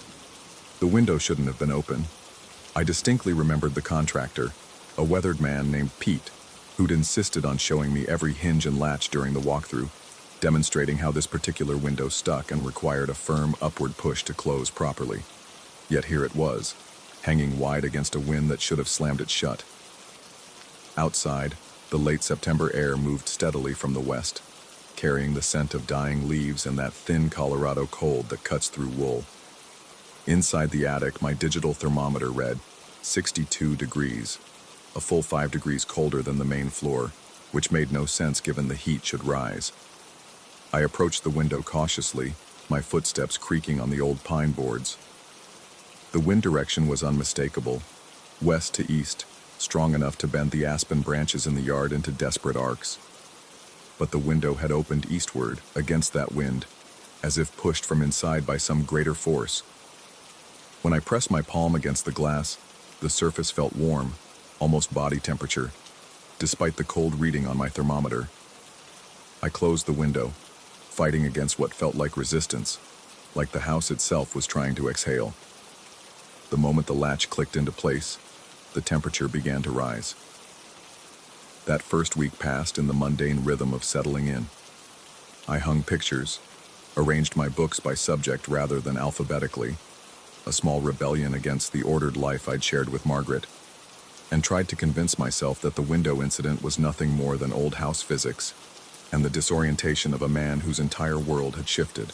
During the day, the attic served as my home office, where I graded freshman composition essays and prepared lectures on 20th century American literature. The work felt comforting, familiar, like putting on clothes that still fit after losing weight. But the evenings brought strangeness.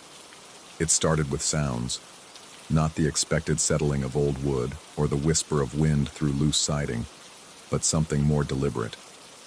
A soft scratching, as if someone were writing with a pencil on paper. The sound always seemed to come from the walls themselves, moving from room to room like a mouse in the insulation, but too rhythmic, too purposeful for any rodent.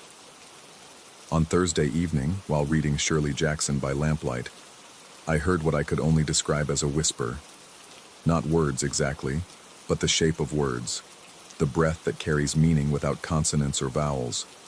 It seemed to emanate from the heating vent near my chair, a gentle exhalation that formed something like arege, though when I pressed my ear to the metal duct, I heard only the distant hum of the furnace. I told myself it was the altitude. Boulder sat at 5,300 feet, and I'd read somewhere that elevation could affect hearing, create phantom sounds in the inner ear. Margaret had always said I heard things that weren't there. The refrigerator humming too loudly, the neighbor's dog barking at frequencies only I could detect. Perhaps she'd been right about my sensitivity to sound, though wrong about everything else.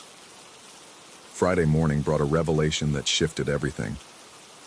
I'd gone to the attic to retrieve a box of books when I noticed the pencil.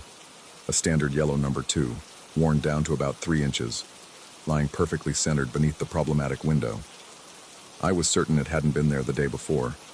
I'd vacuumed the entire space, meticulously removing the previous owner's detritus. As I bent to pick it up, a gust of wind rattled the window frame, and the pencil rolled toward me, stopping at my feet as if it had been pushed. The logical part of my mind immediately supplied an explanation. Old houses settle. Floors aren't perfectly level. Gravity does its work. But logic felt thin in that slanted space, surrounded by the smell of old insulation and the weight of accumulated years. That evening, I decided to test something. Instead of closing all the windows and doors as I usually did before bed, I left them open, every single one, creating a cross breeze that moved through the house like a slow river. Within minutes, the mysterious sound stopped. The scratching, the whispers, the sense of something moving just beyond perception, all of it vanished, replaced by the simple, honest noise of wind through rooms. I slept better that night than I had since moving to Boulder. But the next morning brought unease. I woke to find every window and door in the house standing wide open, despite having closed most of them before dawn when the temperature dropped. The front door hung so wide that a small drift of leaves had blown across the hardwood floor of the entry hall. Either I was sleepwalking, something I'd never done in 45 years, or something else was at work. I called Pete, the contractor, on the pretense of asking about weatherproofing. His voice carried the patience of a man accustomed to city transplants and their anxieties about mountain living. Old houses breathe, he told me, especially ones built in the 40s like yours. Wood expands and contracts, creates pressure differentials. You get updrafts, downdrafts, all kinds of air movement that can seem strange if you're not used to it. When I mentioned the attic window's tendency to open against the wind, Pete chuckled. That's just the house equalizing pressure. When you heat the lower floors, hot air rises, creates a kind of chimney effect. Sometimes the easiest path for that air is through a loose window latch. Nothing supernatural about it, just physics. His explanation made sense, but it didn't account for the pencil, or the way the house felt different when properly ventilated, calmer, more settled, as if it had been holding its breath. I decided to research the property's history. The Boulder Public Library sat downtown in a stone building that managed to feel both modern and timeless, like something from a fairy tale designed by architects. The local history section occupied a quiet corner where afternoon light slanted through tall windows, illuminating dust motes that danced like tiny spirits. The librarian, a woman in her 60s whose name tag read Helen, had the sort of comprehensive knowledge that comes from years of patient curiosity about other people's stories. When I mentioned my address, her expression shifted almost imperceptibly. Not alarm, exactly, but recognition tinged with something I couldn't quite identify. "The Whitman place," she said, pulling a manila folder from a filing cabinet. "Built in 1943 by Thomas Whitman, a mining engineer. Sold in 78 after his death, then changed hands several times before you." She spread photocopied documents across the table. Property records, newspaper clippings, a few black and white photographs showing a younger version of my house surrounded by bare ground and optimistic saplings. Nothing unusual in the official records, but Helen's manner suggested there might be more to the story. Thomas Whitman was particular about air quality, she said carefully. Mining background, you understand. Very conscious of ventilation, proper air circulation. The neighbors remember him obsessing over it, especially toward the end. He'd installed extra vents, modified the windows for better airflow. She showed me a photograph from 1976, a thin man with wire-rimmed glasses standing beside my attic window, which appeared to have been fitted with some kind of mechanical device, a small weather vane or wind direction indicator mounted on the frame. He lived alone for the last 15 years of his life, Helen continued. Rarely left the house. When they found him, it was in the attic. Natural causes, the paper said, but the house had been sealed up tight for days, all windows and doors locked from the inside. I stared at the photograph, noting the careful attention Whitman had paid to that particular window, the same one that continued to open against the wind in my attic. Helen gathered the documents back into their folder, but not before I noticed a handwritten note clipped to the inside cover. Complained repeatedly of stale air and breathing difficulties, despite normal oxygen levels. That night, I found myself standing in the attic at nearly midnight, staring at the window that had started everything. The pencil lay where I'd left it, but something had changed. Pressed against the inside of the glass, visible only because of the streetlight outside, was what looked like condensation forming letters. Por favor. Please. My heart hammered as I approached the window. The letters were fading even as I watched, dissolving back into random moisture patterns. But the pleading quality of those two words, the politeness of whatever presence shared this space, made me reach for the latch. The window opened easily, too easily, as if it had been waiting. Immediately, the oppressive feeling that had been building all week began to dissipate. The air moved differently, circulating with purpose rather than stagnating in corners. The house itself seemed to exhale, a long-held breath finally released. I stood there for several minutes, feeling the temperature gradually normalize, watching the moisture patterns on the glass shift and change without forming recognizable shapes. When I finally descended to the main floor, my footsteps sounded different, less hollow, as if the house had gained substance by losing whatever had been trapped inside. Over the following days, I developed what I could only call a routine, though it felt more like a negotiation. Each evening around 10 o'clock, I would open the windows throughout the house, creating pathways for air to move freely from room to room. In return, the scratching sounds stopped, the whispers faded, and I slept without the sensation of being watched. During my second week of this arrangement, I made a discovery that changed everything. While moving furniture in the living room, I noticed a loose floorboard beneath the area rug. Prying it up revealed a small cavity containing a manila envelope, its contents brittle with age. Inside were handwritten pages, covered in the careful script of someone accustomed to detailed record-keeping. The top sheet was dated 1976 and titled Cohabitation Guidelines. For the next occupant, the house requires proper ventilation every evening between 10 p.m. and 6 a.m. All windows on the ground floor should be opened at least 3 inches.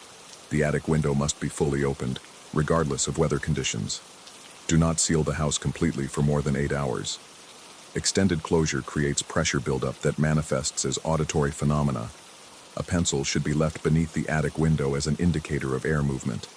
If it moves more than 6 inches from its original position, additional ventilation is required. Do not smoke inside the house under any circumstances. Previous violations resulted in severe atmospheric disturbance. These measures ensure peaceful coexistence with the house's natural patterns. Failure to observe them will result in increasing manifestations until proper airflow is restored. T. Whitman. Below this were additional pages documenting Whitman's experiments with ventilation patterns, barometric pressure readings, and detailed observations of what he termed atmospheric responses. The final page, dated just weeks before his death, contained a single sentence repeated dozens of times in increasingly shaky handwriting. Let it breathe, let it breathe, let it breathe. I sat on the living room floor surrounded by these documents, trying to process what I'd discovered. Either Thomas Whitman had been a man slowly losing his grip on reality, creating elaborate rituals to manage his own psychological decline, or he had genuinely identified some property of this house that required specific maintenance. The rational explanation was obvious: an isolated aging man with respiratory issues from years in the mines, developing obsessive behaviors around air quality in a house that probably did have legitimate ventilation problems. The documents read like the work of someone trying to impose scientific method on his own anxiety, creating the illusion of control over something fundamentally uncontrollable. But rationality felt less convincing when I was actually living in the space, experiencing the phenomena he'd described with unsettling accuracy. That weekend brought the first major test of my understanding.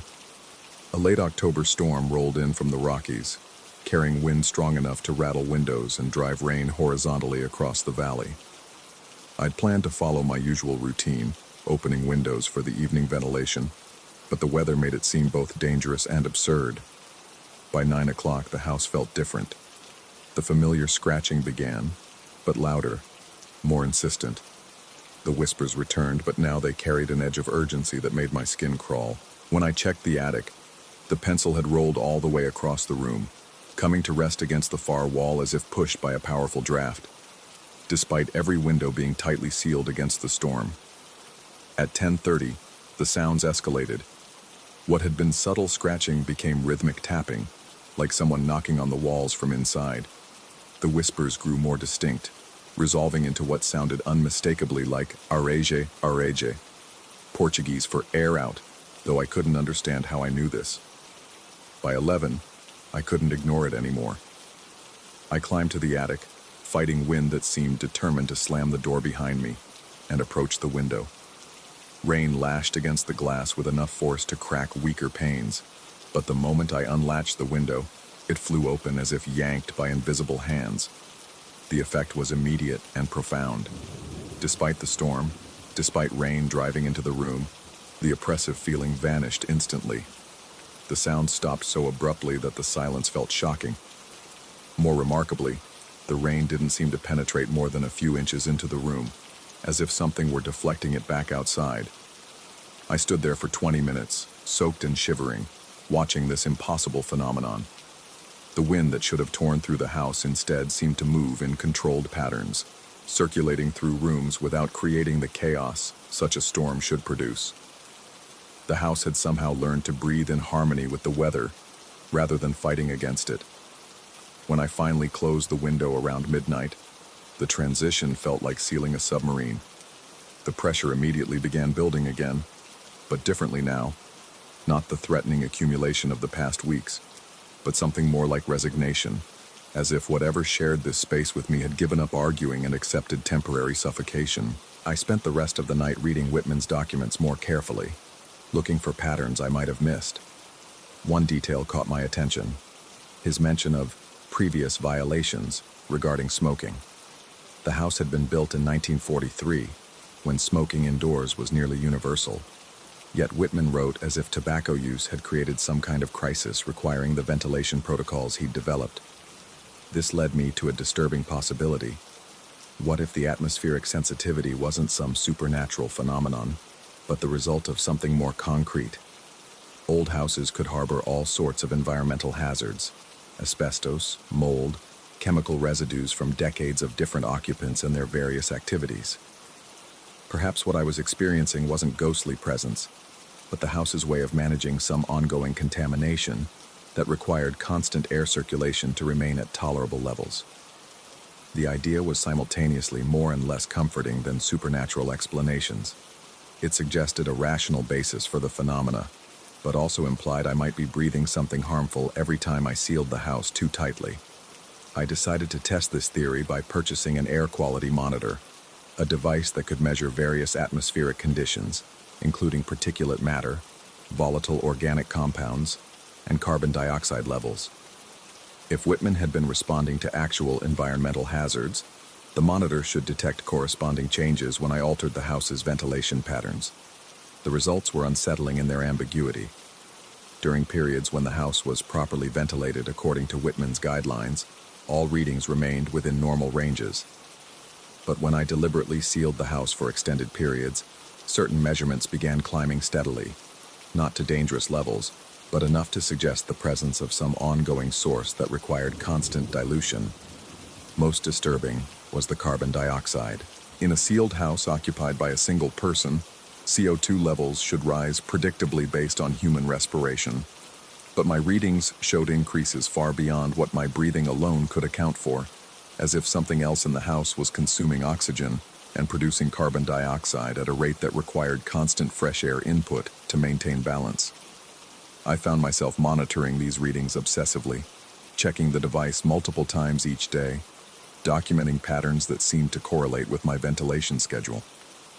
The data supported Whitman's protocols without explaining their underlying necessity. Something in this house did require constant air circulation, but whether that something was environmental contamination, structural peculiarities, or something else entirely remained unclear. Winter's approach brought new challenges. October gave way to November, and the evening temperatures dropped low enough to make my ventilation routine genuinely uncomfortable. Heating bills climbed as I tried to warm a house that couldn't be properly sealed, and I found myself wearing sweaters indoors while keeping windows open to satisfy whatever requirements governed this strange coexistence. The pencil continued to serve as a reliable indicator. On evenings when I provided adequate ventilation, it remained where I'd placed it beneath the attic window. When I tried to minimize the opening, attempting to balance the house's needs against the cold, the pencil would migrate across the room with increasing distance corresponding to inadequate airflow. I also noticed that my dreams had changed since implementing Whitman's protocols. Previously, I'd experienced the fragmented, anxious sleep that had plagued me since the divorce, filled with images of empty rooms and doors that wouldn't quite close. But with the house properly ventilated, my sleep became deeper, more restful, populated by dreams of open spaces and flowing air. Whether this was psychological relief from managing the mysterious phenomena or some more direct effect of improved air quality, I couldn't determine. But the correlation was strong enough to make me increasingly reluctant to deviate from the evening routine, even when friends visited and found the house uncomfortably cold. One such evening in mid-November, my colleague David from the university stopped by with a bottle of wine and good intentions about checking on my adjustment to single life. He was a practical man, a professor of chemistry who approached mysteries with systematic skepticism, and I found myself describing the house's peculiarities in terms that sounded absurd even to me. David listened with the patience of someone accustomed to academic eccentricity, but when I showed him Whitman's documents and my air quality data, his expression grew more serious. He studied the readings with professional interest, noting patterns I'd missed in my amateur analysis. "These VOC spikes are interesting," he said, pointing to several data points where volatile organic compound levels had risen sharply during periods of inadequate ventilation. "Could be off-gassing from old building materials, but the timing suggests some kind of pressure-sensitive source, like something sealed in the walls that only releases when air circulation drops below a certain threshold." He proposed a more systematic approach, sealing just the house for a controlled period while monitoring multiple parameters, then documenting exactly what happened when normal ventilation resumed. It was the kind of methodical investigation that might finally provide answers about what was happening in this place. We scheduled the experiment for the following weekend, when David could stay overnight to help monitor conditions. I agreed with mixed feelings. Part of me wanted scientific answers, but another part had grown comfortable with the mystery, found a kind of peace in accepting the house's requirements without fully understanding them. The experiment began on a Friday evening in late November. After ensuring all monitoring equipment was functioning properly, we sealed every window and door in the house, creating as airtight an environment as possible. David had brought additional sensors, including devices that could detect minute changes in air pressure, humidity, and even electromagnetic fields. For the first 2 hours, everything remained normal. We sat in the living room, playing chess and monitoring the digital displays as various readings began their predictable climb. Carbon dioxide rose steadily, humidity increased slightly, and temperature variations developed between floors as air circulation stopped. But around 11 o'clock, the time I usually opened the windows, things began changing in ways our instruments couldn't fully capture. The house started producing sounds, but not the subtle scratching I'd grown accustomed to. These were deeper, more structural, like wood under stress or metal expanding beyond its design limits. David initially attributed the sounds to thermal expansion as heating systems worked harder against sealed windows, but the patterns seemed too organized, too rhythmic for random structural movement. More unsettling was the way the sounds moved through the house, progressing from room to room as if something were testing the barriers we'd created. By midnight, our instruments registered several anomalies. Air pressure inside the house had risen measurably above outside levels, despite the absence of any obvious pressurization source. The electromagnetic readings fluctuated in patterns that David's equipment wasn't designed to interpret. Most disturbing was the CO2 data. Levels continued climbing far beyond what our combined respiration could produce, suggesting some additional source of consumption was creating more carbon dioxide than 2 human beings could account for. "This is genuinely strange," David admitted, checking his instruments for malfunctions. "Either we're missing something obvious about the house's systems, or there's some process happening here that doesn't fit normal parameters. At 1 o'clock, the whispers began. David heard them too, ruling out any possibility that they were products of my imagination or some personal psychological response to the sealed environment. But unlike my previous experiences, these whispers carried a quality of distress, an urgency that made both of us increasingly uncomfortable. "Arrege," the voices seemed to say, but now there were multiple voices, overlapping and echoing as if coming from different locations within the walls themselves. "Por favor, arrege." David tried to rationalize what we were hearing. Air moving through ducts, wind creating resonances in sealed spaces, even the possibility of neighboring sounds being transmitted through shared walls. But his explanations grew less convincing as the phenomena intensified. By 2 o'clock, neither of us could ignore the growing sense that something in the house was genuinely distressed. The sounds had evolved beyond whispers into what could only be described as labored breathing, as if the house itself were struggling for air. Our instruments showed continued deterioration in air quality, but more than that, the space felt increasingly oppressive in ways that transcended mere atmospheric discomfort. "We should open the windows," I finally said, though the admission felt like scientific defeat. David nodded, his academic curiosity overwhelmed by the visceral sense that we were conducting an experiment in suffocation. Not our own, but something else's that shared this space with us. The moment I unlatched the attic window, the effect was dramatic and immediate. The sound stopped as if someone had thrown a switch. Air began moving through the house with almost visible purpose, carrying away the oppressive atmosphere that had been building for hours. Our instruments registered rapid normalization of pressure, humidity, and gas concentrations. But most remarkable was the sense of relief that permeated the space. Not just our own psychological comfort, but something more fundamental, as if the house itself were exhaling after holding its breath too long. David spent the rest of the night reviewing our data, trying to construct explanations that fit both scientific principles and observed phenomena. By morning, he'd developed several theories involving unusual air pocket formations, subsurface gas emissions, and complex interactions between the house's structure and local geological features. But honestly, he admitted over coffee, none of my explanations fully account for what we experienced. There's something happening here that's either too complex for our current understanding or operates according to principles we haven't identified yet. He left me with copies of all our data and a promise to consult colleagues who specialized in building science and environmental chemistry. But his parting observation stayed with me. "Whatever's happening here, it seems to require cooperation rather than resistance. Maybe the previous owner figured out the only practical solution." December brought acceptance. I stopped trying to understand the house's requirements and focused instead on meeting them efficiently. I developed systems for maintaining proper ventilation while minimizing heat loss, invested in warmer clothing for indoor wear, and reorganized my schedule around the evening routine that had become as essential as any other aspect of daily maintenance. The house rewarded this cooperation with increasingly peaceful coexistence. The phenomena that had initially seemed threatening became predictable, manageable, even comforting in their consistency. I began to appreciate the way the space felt when properly ventilated. Not just comfortable, but somehow more alive, more present. My sleep improved dramatically. Work became more productive as the oppressive atmosphere that had initially made concentration difficult gave way to something that felt almost supportive, as if the house were encouraging, rather than hindering my efforts.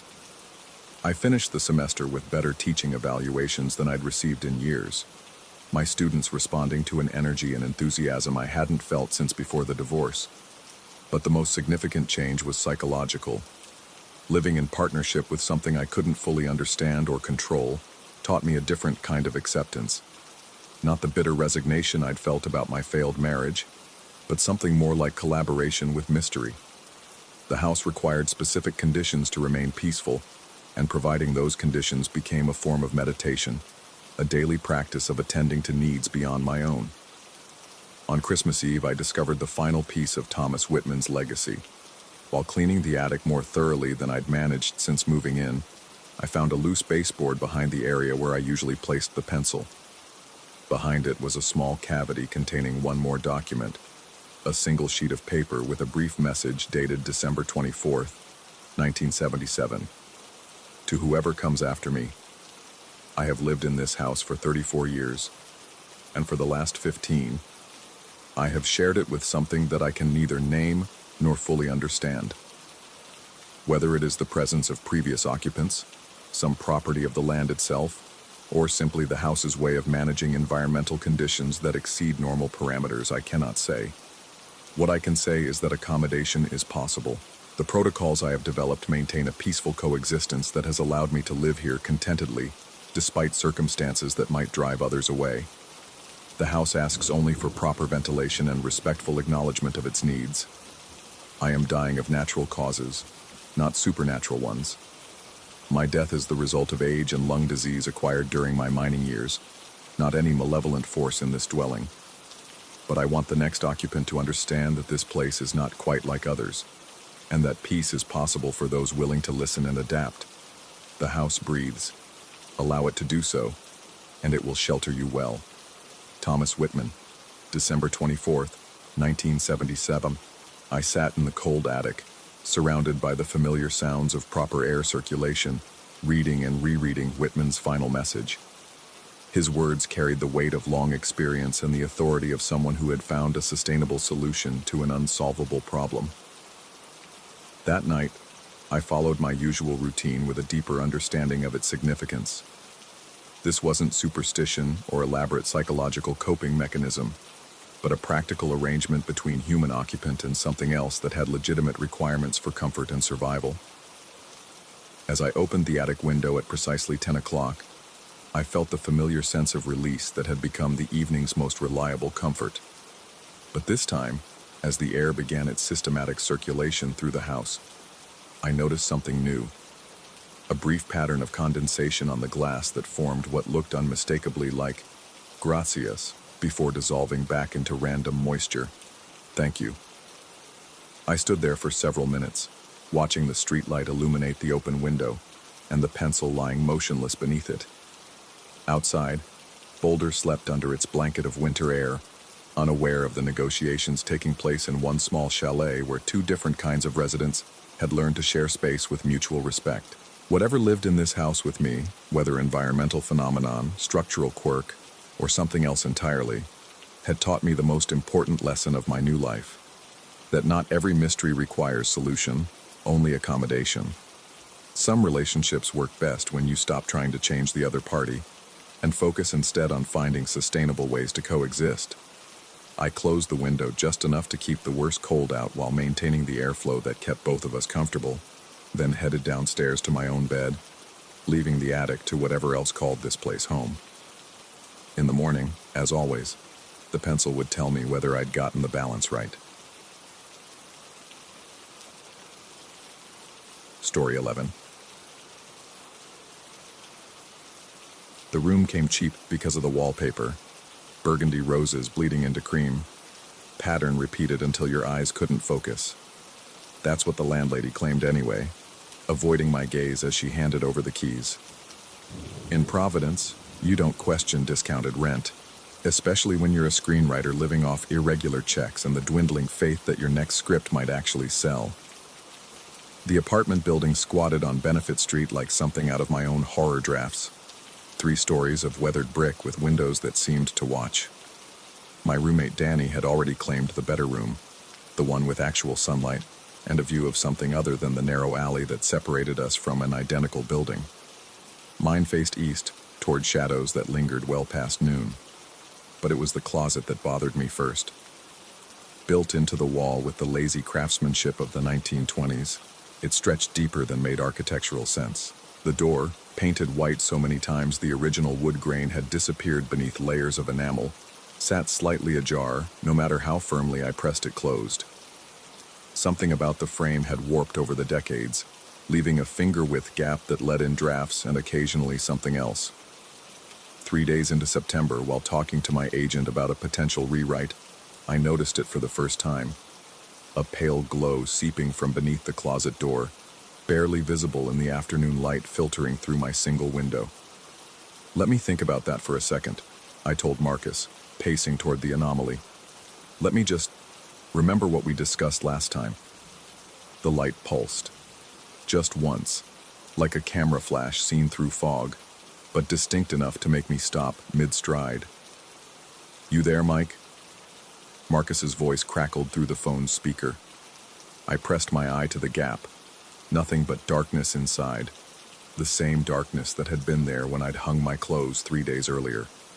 No electrical outlet, no fixture, no rational source for any illumination whatsoever. Yeah, sorry. Listen, can I call you back? After hanging up, I stood before the closet door for several minutes, waiting. The light didn't return. When I opened the door, hangers clinked against each other in the stale air, and my shirts hung undisturbed. The back wall, rough wooden planks installed sometime in the Coolidge administration, showed no sign of modification or wiring. I closed the door, opened it again, closed it. Nothing. That evening, Danny found me sitting on my bed, staring at the closet while eating takeout Chinese. You know that door doesn't lock, right? He leaned against the frame, arms crossed. Danny worked in software development and approached mysteries like bugs in code, systematically, without room for variables that couldn't be explained. If you're worried about security, did you notice any weird lighting when you looked at this room? Weird how? I gestured toward the closet with my chopsticks. Light coming from places where there shouldn't be light. Danny stepped inside and examined the door, running his fingers along the frame. This building's old, probably some reflection from the alley, bouncing off windows across the way. Light does strange things in spaces like this. He spoke with the confidence of someone who had never written a story, never tried to explain the inexplicable for a living. In his world, problems had solutions. Mysteries got debugged. Maybe, I said, though the angle was wrong and the alley barely caught direct sunlight anyway. You settling in okay? I know the move was stressful. I nodded, not mentioning that I'd barely unpacked, that most of my belongings still sat in cardboard boxes because something about this room felt temporary, transient, like I was waiting for permission to stay. After Danny left, I called my sister in Portland. We talked about her kids, her husband's promotion, the weather, normal things. But when she asked about the new place, I found myself describing the Victorian details, the high ceilings, the character of old architecture. It sounds lovely, she said. I hope you can finally relax and focus on writing. You've been so scattered lately. Maybe this move will help you remember what you love about storytelling. The closet door blazed. Not the gentle glow I'd noticed earlier, but a sharp white radiance that threw my shadow against the opposite wall. I dropped the phone, heard my sister's tinny voice calling my name, but couldn't look away from the light streaming through the gap like something alive. It lasted maybe 3 seconds. Then darkness, complete and sudden as a power failure. I retrieved the phone from where it had fallen beside my bed. Mike, what happened? Sorry, I dropped something. You sound shaken. Just tired. Long day. But after we hung up, I sat in the growing dusk and replayed the conversation. She'd used the word remember, and the light had responded immediately, violently, as if the term itself had triggered some mechanism I didn't understand. The next morning, I started testing. Recall, I said to the empty room, voice barely above a whisper. Nothing. Recollect. Nothing. Remember. Light flooded the gap beneath the door, steady and warm as sunrise. I timed it, exactly 7 seconds before fading. Remember, I repeated, 7 seconds again. I tried variations. Remembering produced a brief flicker. Remembered, nothing at all. But remember, in present tense, spoken clearly, created that consistent 7-second illumination every time. The logical part of my mind, the part that sounded increasingly like Danny, offered explanations. Coincidence, power fluctuations, some neighbor's strange schedule. But screenwriters live in a different kind of logic, one where unexplained phenomena demand investigation rather than dismissal. I opened the closet door during one of the light episodes. Inside, the illumination seemed to have no source. not emanating from any particular point but filling the space uniformly, like fog made of brightness. The back wall, those rough wooden planks, appeared exactly as they had before. No hidden bulbs or reflective surfaces. Memorize, I said, watching from outside the closet. Darkness. Retain. Darkness. Store. A flicker, brief and uncertain. Over the following days, I compiled a list. Remember, produced the strongest response. Store, keep, and preserve generated weaker reactions. Record, did nothing. Archive, nothing. The light seemed to respond only to words suggesting active mental retention, the conscious effort to hold on to something that might otherwise slip away. I began carrying a small recorder, the kind journalists use for interviews. On Thursday evening, while the light pulsed through its 7-second cycle, I captured audio of the episode. Later, playing it back through headphones, I heard something that made my skin crawl. Beneath the ambient room noise, a soft clicking sound, rhythmic and deliberate, like someone working a light switch. But there was no switch. Friday morning, I measured the closet's interior dimensions with a cloth tape measure I'd bought specifically for the purpose. 6 feet deep, 4 feet wide, 8 feet high. Standard proportions for a 1920s apartment. I made notes, sketched the layout, even photographed the back wall from multiple angles. When I went to put the tape measure away, it was gone. I searched the apartment methodically. Under the bed, behind furniture, in the kitchen Danny and I barely used. The tape measure had simply vanished, as if it had never existed. Danny suggested I'd left it somewhere else, maybe at the hardware store, but I remembered coiling it carefully and setting it on my desk beside the notebook where I'd recorded the measurements. That evening, I said, "Remember," to the closet door. The light appeared, steady and familiar. But this time, when I opened the door during the illumination, I saw my tape measure lying on the floor against the back wall. Not where I'd dropped it or left it, but placed there deliberately, with the metal tab extended exactly 12 inches. I picked it up with hands that had started trembling. Along the metal tape, someone had written in black ink a series of numbers that didn't match my measurements. 72, X45, X94. Dimensions that were close to what I'd recorded but not identical. As if someone else had measured the same space and found it slightly different. The handwriting wasn't mine. I showed Danny the tape measure that evening, pointing out the discrepancy between my notes and the ink markings. "Maybe you measured wrong the first time," he said, examining the device. "It happens. These old buildings aren't built to standard dimensions anyway. But I didn't write those numbers." "Come on, Mike. Who else would have?" It was a reasonable question. The kind of question that anchored you to reality when everything else seemed to be drifting loose. But I knew my own handwriting, had been staring at my own scrawled notes for 15 years of screenwriting. The numerals on the tape measure belonged to someone else. That night, I dreamed about the closet. In the dream, I opened the door and found not my hanging clothes, but a vast space extending far beyond the physical constraints of the building. Shelves lined the walls, stretching up into darkness, filled with objects I couldn't quite see. When I tried to step inside, the light vanished and the door slammed shut, trapping me in my own room. I woke at 3 a.m. with the certainty that someone was watching me. The weekend brought rain, and with it a strange restlessness that made me pace the apartment like something caged. Danny went to visit his girlfriend, leaving me alone with the closet and its mysteries. I tried writing, but every story I started seemed to mirror my situation. Protagonists discovering impossible things in ordinary spaces. Reality bending at the edges until nothing felt certain anymore.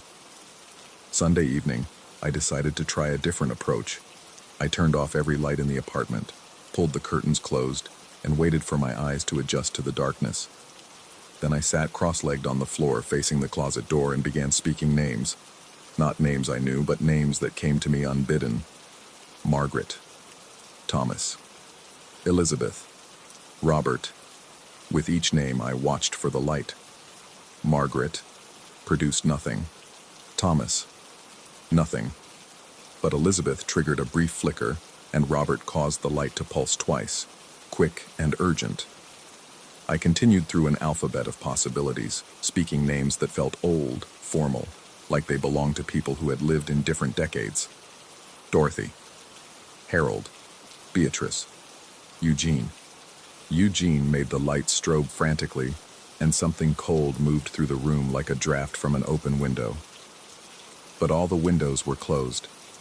As I spoke more names, the light began to behave differently.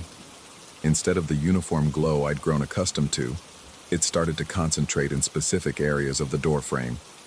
With Eugene, it focused on the upper left corner. With Robert, the lower right. As if the light was pointing to something, directing my attention to particular spots. "Francis," I said. The light condensed into a thin line along the right edge of the door, bright as a laser. Following its path with my finger, I discovered something I'd never noticed before. The door frame wasn't quite flush with the wall. There was a hairline gap, barely visible, running vertically for about 18 inches. I pressed against the wall beside the gap and felt something give slightly, like a panel that had been cut and fitted back into place. My heart hammered against my ribs as I worked my fingernails into the seam. The panel was loose, held in place by nothing more than friction and time. When I pulled it toward me, it came away easily, revealing a space behind the wall about the size of a large book. Inside sat a small wooden shelf, and on that shelf, objects that made no sense. A brass button, tarnished with age, from a type of clothing I didn't recognize. A small iron key that looked like it might fit a jewelry box or diary from another era. A letter, yellowed and unopened, with no address or postmark, just a woman's name written in faded ink. Frances Whitmore. I lifted each item carefully, as if they might crumble at my touch. The button felt warm, warmer than room temperature. The key was heavier than its size suggested. The letter's paper had the thick texture of old stationery, and when I held it to my nose, it smelled faintly of lavender. These weren't my things. I'd never seen them before, had no connection to any of them, yet they'd been hidden behind my closet wall, concealed so carefully that I might never have found them without the light's guidance. I sat on my floor surrounded by these artifacts from lives I didn't know, and for the first time since moving to Providence, I felt like I was trespassing. Not just in the apartment, but in something larger and more complex. Other people's stories, other people's forgotten moments. The rational explanation was simple. Previous tenants had hidden these items, probably decades ago, and I'd stumbled upon them through an unlikely series of coincidences. The light was unrelated, probably some optical effect I didn't understand. But as I held Frances Whitmore's unopened letter, I knew the rational explanation was wrong. I carefully returned each object to its place on the hidden shelf and fitted the panel back into the wall. When I stood up, my legs had gone stiff from sitting on the floor, and the darkness felt heavier than before, as if the room had been holding its breath. "Remember," I whispered to the closet door. Nothing happened. I tried again, louder. "Remember." Still nothing. It was as if the light had served its purpose and no longer needed to respond to my commands. Or as if something had changed now that I'd found what I was meant to find. Over the following week, I tested the light sporadically, but got no response. The closet remained ordinary, filled with my ordinary clothes, backed by its ordinary wooden wall. I began to convince myself that the whole experience had been some kind of breakdown, stress from the move, and the uncertainty of freelance work manifesting as elaborate hallucinations. Then, on Thursday, I lost my wallet. I'd had it at lunch, paid for a sandwich downtown, but by evening it was nowhere to be found. I retraced my steps, called the restaurant, searched every pocket and bag twice. Danny helped me look through the apartment, moving furniture and checking between couch cushions.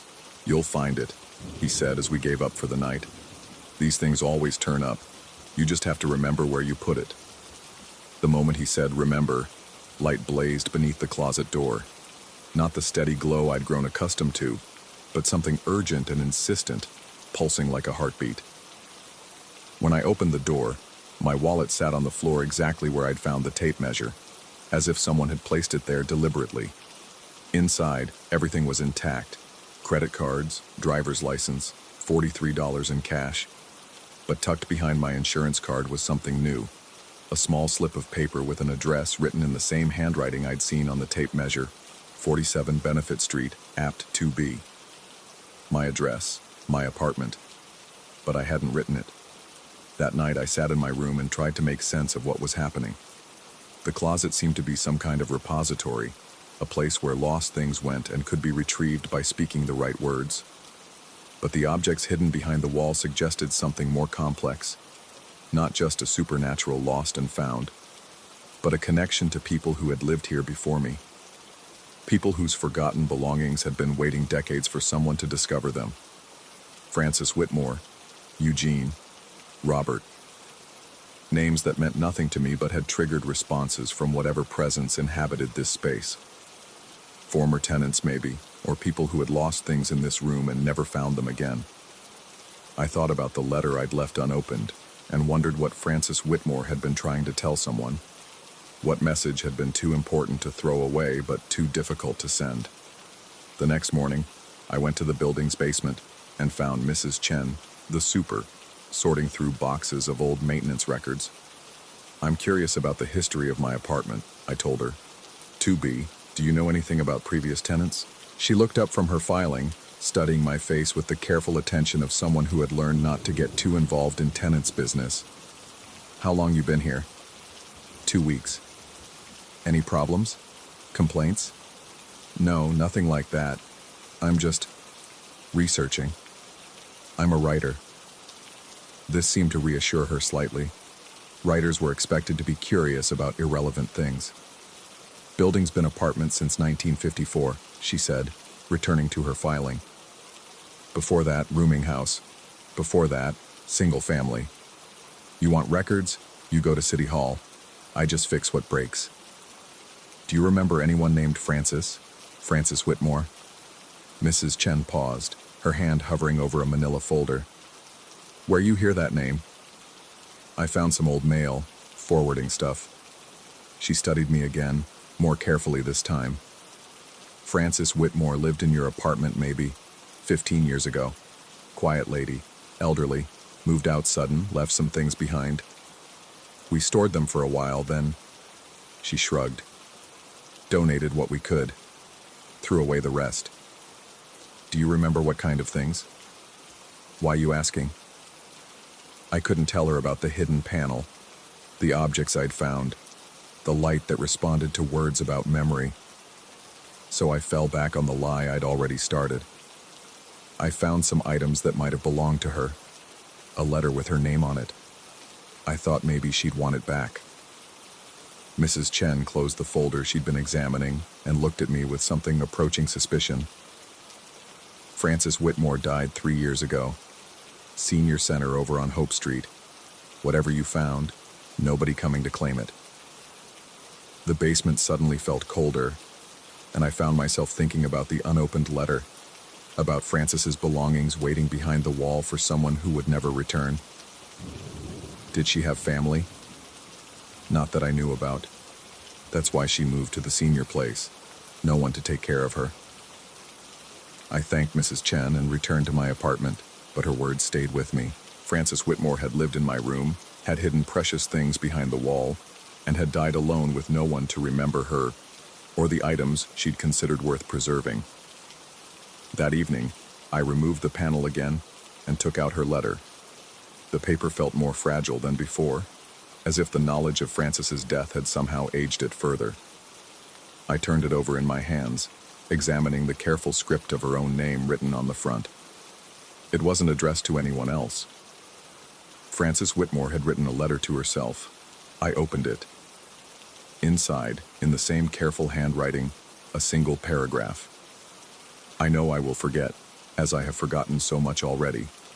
But there was a morning in 1943 when Robert proposed beside the river, and Eugene gave me this button from his uniform before shipping out, and my mother's key opened the diary where I wrote about being young and believing in permanence.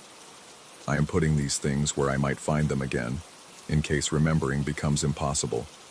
If someone else finds this, please know that these objects belong to people who loved me, and I loved them. and for a while that was enough to make the world make sense. F.W. September 1998. I sat on my floor holding the letter and understanding finally what the closet really was. Not a supernatural repository, but something simpler and more heartbreaking.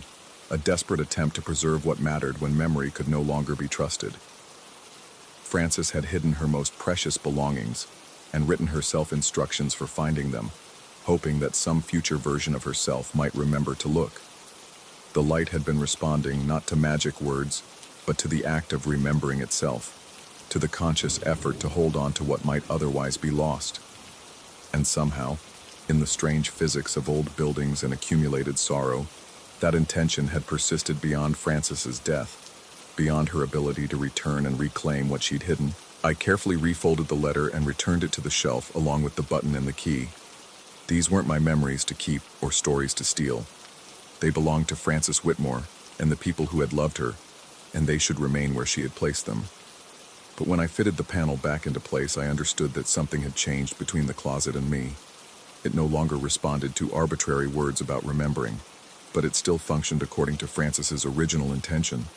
When I truly lost something, when I needed to remember where I'd left it or what I'd forgotten, the light would guide me back to what I'd misplaced.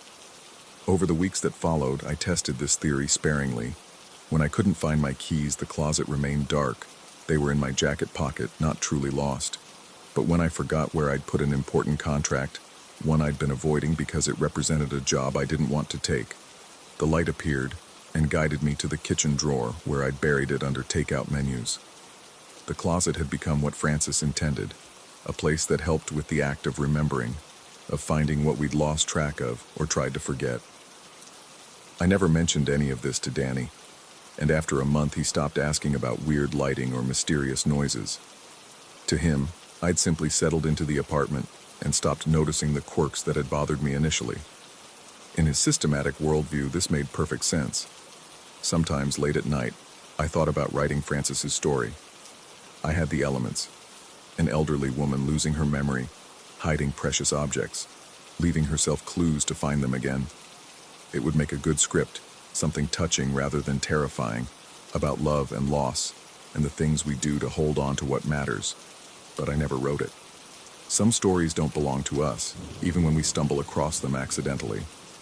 Frances Whitmore's memories were her own, and she'd found her own way to preserve them.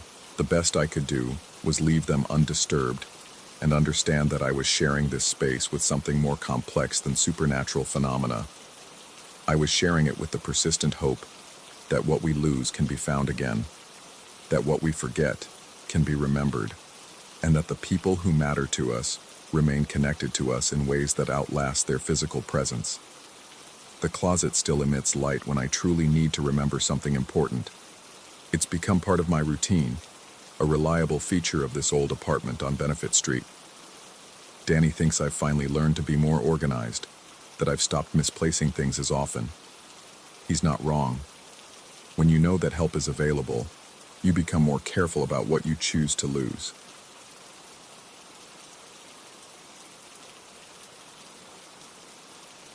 Story 12.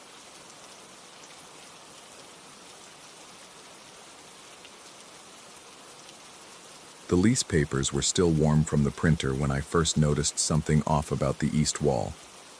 Nothing dramatic, just a sense that the shadows fell differently there, as if the surface wasn't quite as flat as it appeared. But I needed the space, and downtown Salt Lake City office rentals weren't exactly abundant for architects working solo. The building was solid, 1940s construction with thick masonry walls, and the kind of craftsmanship you don't see anymore. The superintendent, Mr. Caldwell, was a thin man with nervous hands who crossed himself twice during our walkthrough and muttered something about the Lord's mysterious ways when I asked about the building's history. The office itself was perfect for my needs. Large enough for a drafting table, minimal enough to let me focus. A single high window faced east, casting morning light across the room in geometric patterns that shifted throughout the day. The problematic wall stretched 12 feet across, its surface covered in 3 layers of paint over what appeared to be original plaster. I should have paid more attention to that wall during the initial tour. but I was distracted by the rental price and the proximity to my largest client's headquarters. It was during my third week, in a late evening meeting with Henderson from the new municipal complex project, that I first witnessed what I now think of as the breathing. We were reviewing foundation plans when Henderson paused mid-sentence, his eyes focused on something behind my shoulder. I turned to follow his gaze, expecting to see someone at the door, but found only the east wall. In the amber light from my desk lamp, I could swear the surface had shifted. Not dramatically, perhaps an inch at most, but enough to create a subtle convex curve where there had been none before. "Did you see that?" I asked. But Henderson was already gathering his papers, suddenly eager to leave. He mentioned something about an early morning and was gone within minutes, leaving me alone with a wall that looked perfectly normal again. That night, I returned with my laser level and measuring tape. If there was structural settling, I needed to document it, not just for my own peace of mind, but because any building movement could affect the projects I was designing. The laser painted a red line across the wall's surface, steady and true. I marked reference points with small pieces of tape, measuring distances to the nearest millimeter. Everything appeared normal, yet I couldn't shake the feeling that something had changed during Henderson's visit. I started staying later, partly out of professional necessity, but increasingly out of curiosity. The building grew quiet after 6 p.m., with only the occasional footstep in the hallway above or the distant hum of the heating system. It was during one of these evening sessions that I first noticed the correlation between the wall and my own breathing. I had been working for hours, hunched over architectural drawings, when a cramp in my back forced me to lean back in my chair and take a deep breath. As my chest expanded, I caught movement in my peripheral vision. The wall, subtle as morning mist, but unmistakable, seemed to swell slightly in response. I held my breath, watching, and for several seconds after my lungs stilled, the wall continued its gentle expansion and contraction, like an echo of my own respiratory rhythm. The rational part of my mind immediately began generating explanations. Old buildings shifted with temperature changes. Air pressure variations could affect plaster adhesion. Perhaps my own movement in the chair was creating vibrations that influenced the wall's appearance. I spent the next week documenting these incidents, noting times, weather conditions, and my own physical state. The pattern remained consistent. The wall responded to my breathing, but with a delay of 3 to 4 seconds, as if something behind the plaster was learning to mimic my life rhythms. The smell began around the same time, faint at first, noticeable only when I arrived each morning. Lime, sharp and alkaline, mixed with something floral and aged. Lavender, I realized, but not the bright scent of living plants. This was deeper, more complex, like dried flowers that had been pressed between old book pages for decades. The combination was oddly pleasant, though it seemed to intensify during my breathing exercises with the wall. Mr. Caldwell knocked on my door one evening in early November, his usual nervous energy amplified by whatever had brought him to my office after hours. He asked if I had noticed anything unusual about the building, his eyes darting frequently to the east wall. When I mentioned the settling I had observed, he grew visibly pale and began fingering a small cross pendant at his throat. "This building has history," he said, though he wouldn't elaborate beyond mentioning that the previous tenant in my space had left abruptly after only 2 months. He recommended I attend services at his church, just down the street, and suggested I might want to consider a blessing for the office space. I thanked him politely and made non-committal sounds about the religious suggestion, but his visit left me more unsettled than I cared to admit. That weekend, I decided to investigate more systematically. I brought a contact microphone from a friend who worked in audio engineering, the kind used to record sounds through solid materials. Pressing it against various points on the east wall, I listened through headphones as the device translated vibrations into audible frequencies. Most of the wall produced the expected sounds, subtle creaking of the building's structure, the distant rumble of traffic, the whisper of air moving through the heating ducts. But there was one spot, approximately 4 feet from the floor and slightly left of center, where the microphone picked up something else entirely. A rhythm, slow and steady, like a heartbeat heard through water. The sound wasn't constant.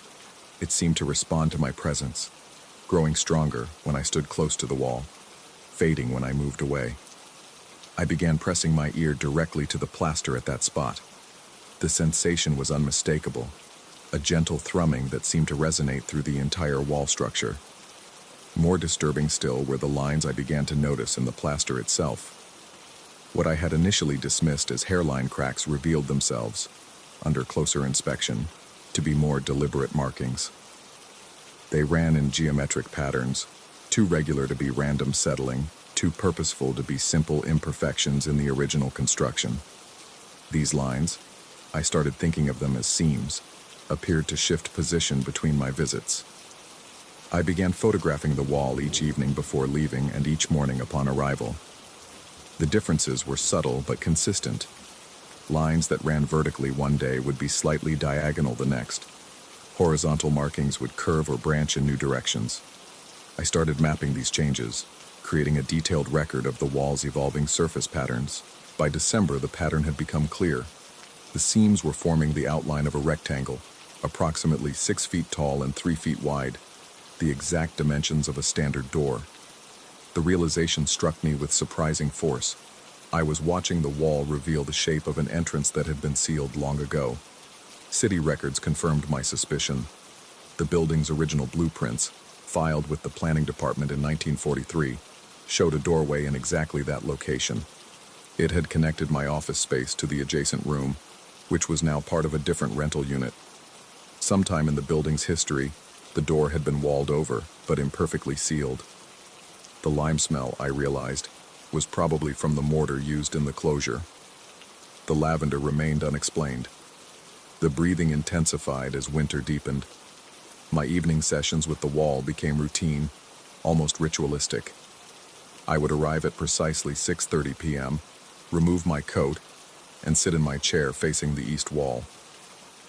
Within minutes, the synchronization would begin. My breath, the wall's subtle movement, the faint sound of that buried heartbeat. The lime and lavender scents would grow stronger, creating an atmosphere that was simultaneously comforting and deeply unsettling. I started keeping a small flashlight trained on the wall during these sessions, watching for the micro movements that had become so familiar. The laser level, now permanently mounted, showed variations of up to half an inch in the wall's surface. These weren't hallucinations or tricks of light. They were measurable, documentable changes in the physical structure of the building. The seams that outlined the hidden door were now clearly visible even in normal lighting. They formed a perfect rectangle, with what appeared to be the suggestion of hinges on the right side and a handle area on the left. I began to wonder what lay behind the sealed entrance, though I had no intention of breaking through. The adjacent office space was occupied by an insurance agency, and their leaseholder would certainly object to unauthorized demolition. Instead, I decided on a different approach. On the winter solstice, I brought a small garland from home. Nothing elaborate, just evergreen boughs wired together with simple red ribbon. I hung it discreetly on small hooks I installed along the upper edge of the door outline, following the seam pattern exactly. The wall's response was immediate and profound. The breathing stopped. Not gradually, not with the delayed echo I had grown accustomed to, but instantly and completely. The lime and lavender scents faded within hours, leaving only the normal building smell of old wood and radiator heat. The seams remained visible but stable, no longer shifting position between my visits. Most significantly, the wall's surface became perfectly flat, showing no measurable variation on the laser level. But the change came with conditions, I discovered. The wall's stability required my consistent presence. If I arrived more than 15 minutes late for my 6:30 p.m. routine, subtle signs of the old pattern would return. A faint floral scent, the barely perceptible sound of breathing from behind the plaster. The garland seemed to serve as both offering and contract, a symbol of acknowledgement that created peace between myself and whatever presence inhabited that sealed space. I've maintained this routine for 8 months now. My architectural practice has thrived in ways I hadn't expected, as if the building itself supports my work. Clients comment on the peaceful atmosphere of my office, though none of them have witnessed the wall's former behavior. Henderson returns regularly for project meetings, apparently having forgotten his abrupt departure during that first incident. Mr. Caldwell still watches me with curious eyes when we pass in the hallway, but he no longer mentions blessings or church services. Perhaps he senses that some form of spiritual arrangement has already been reached. I don't know what lies behind that sealed door, and I've stopped trying to guess. The building's original tenant records from the 1940s are incomplete, with several years missing from the city archives. Local newspaper searches have revealed nothing unusual, no unexplained disappearances or tragic events associated with this address. Whatever presence I share this space with remains historically invisible, leaving only physical traces in plaster and lime mortar. The rational explanation is always available to me. Stress, overwork, the power of suggestion combined with normal building settlement. An architect spends his days measuring spaces and observing structural behavior.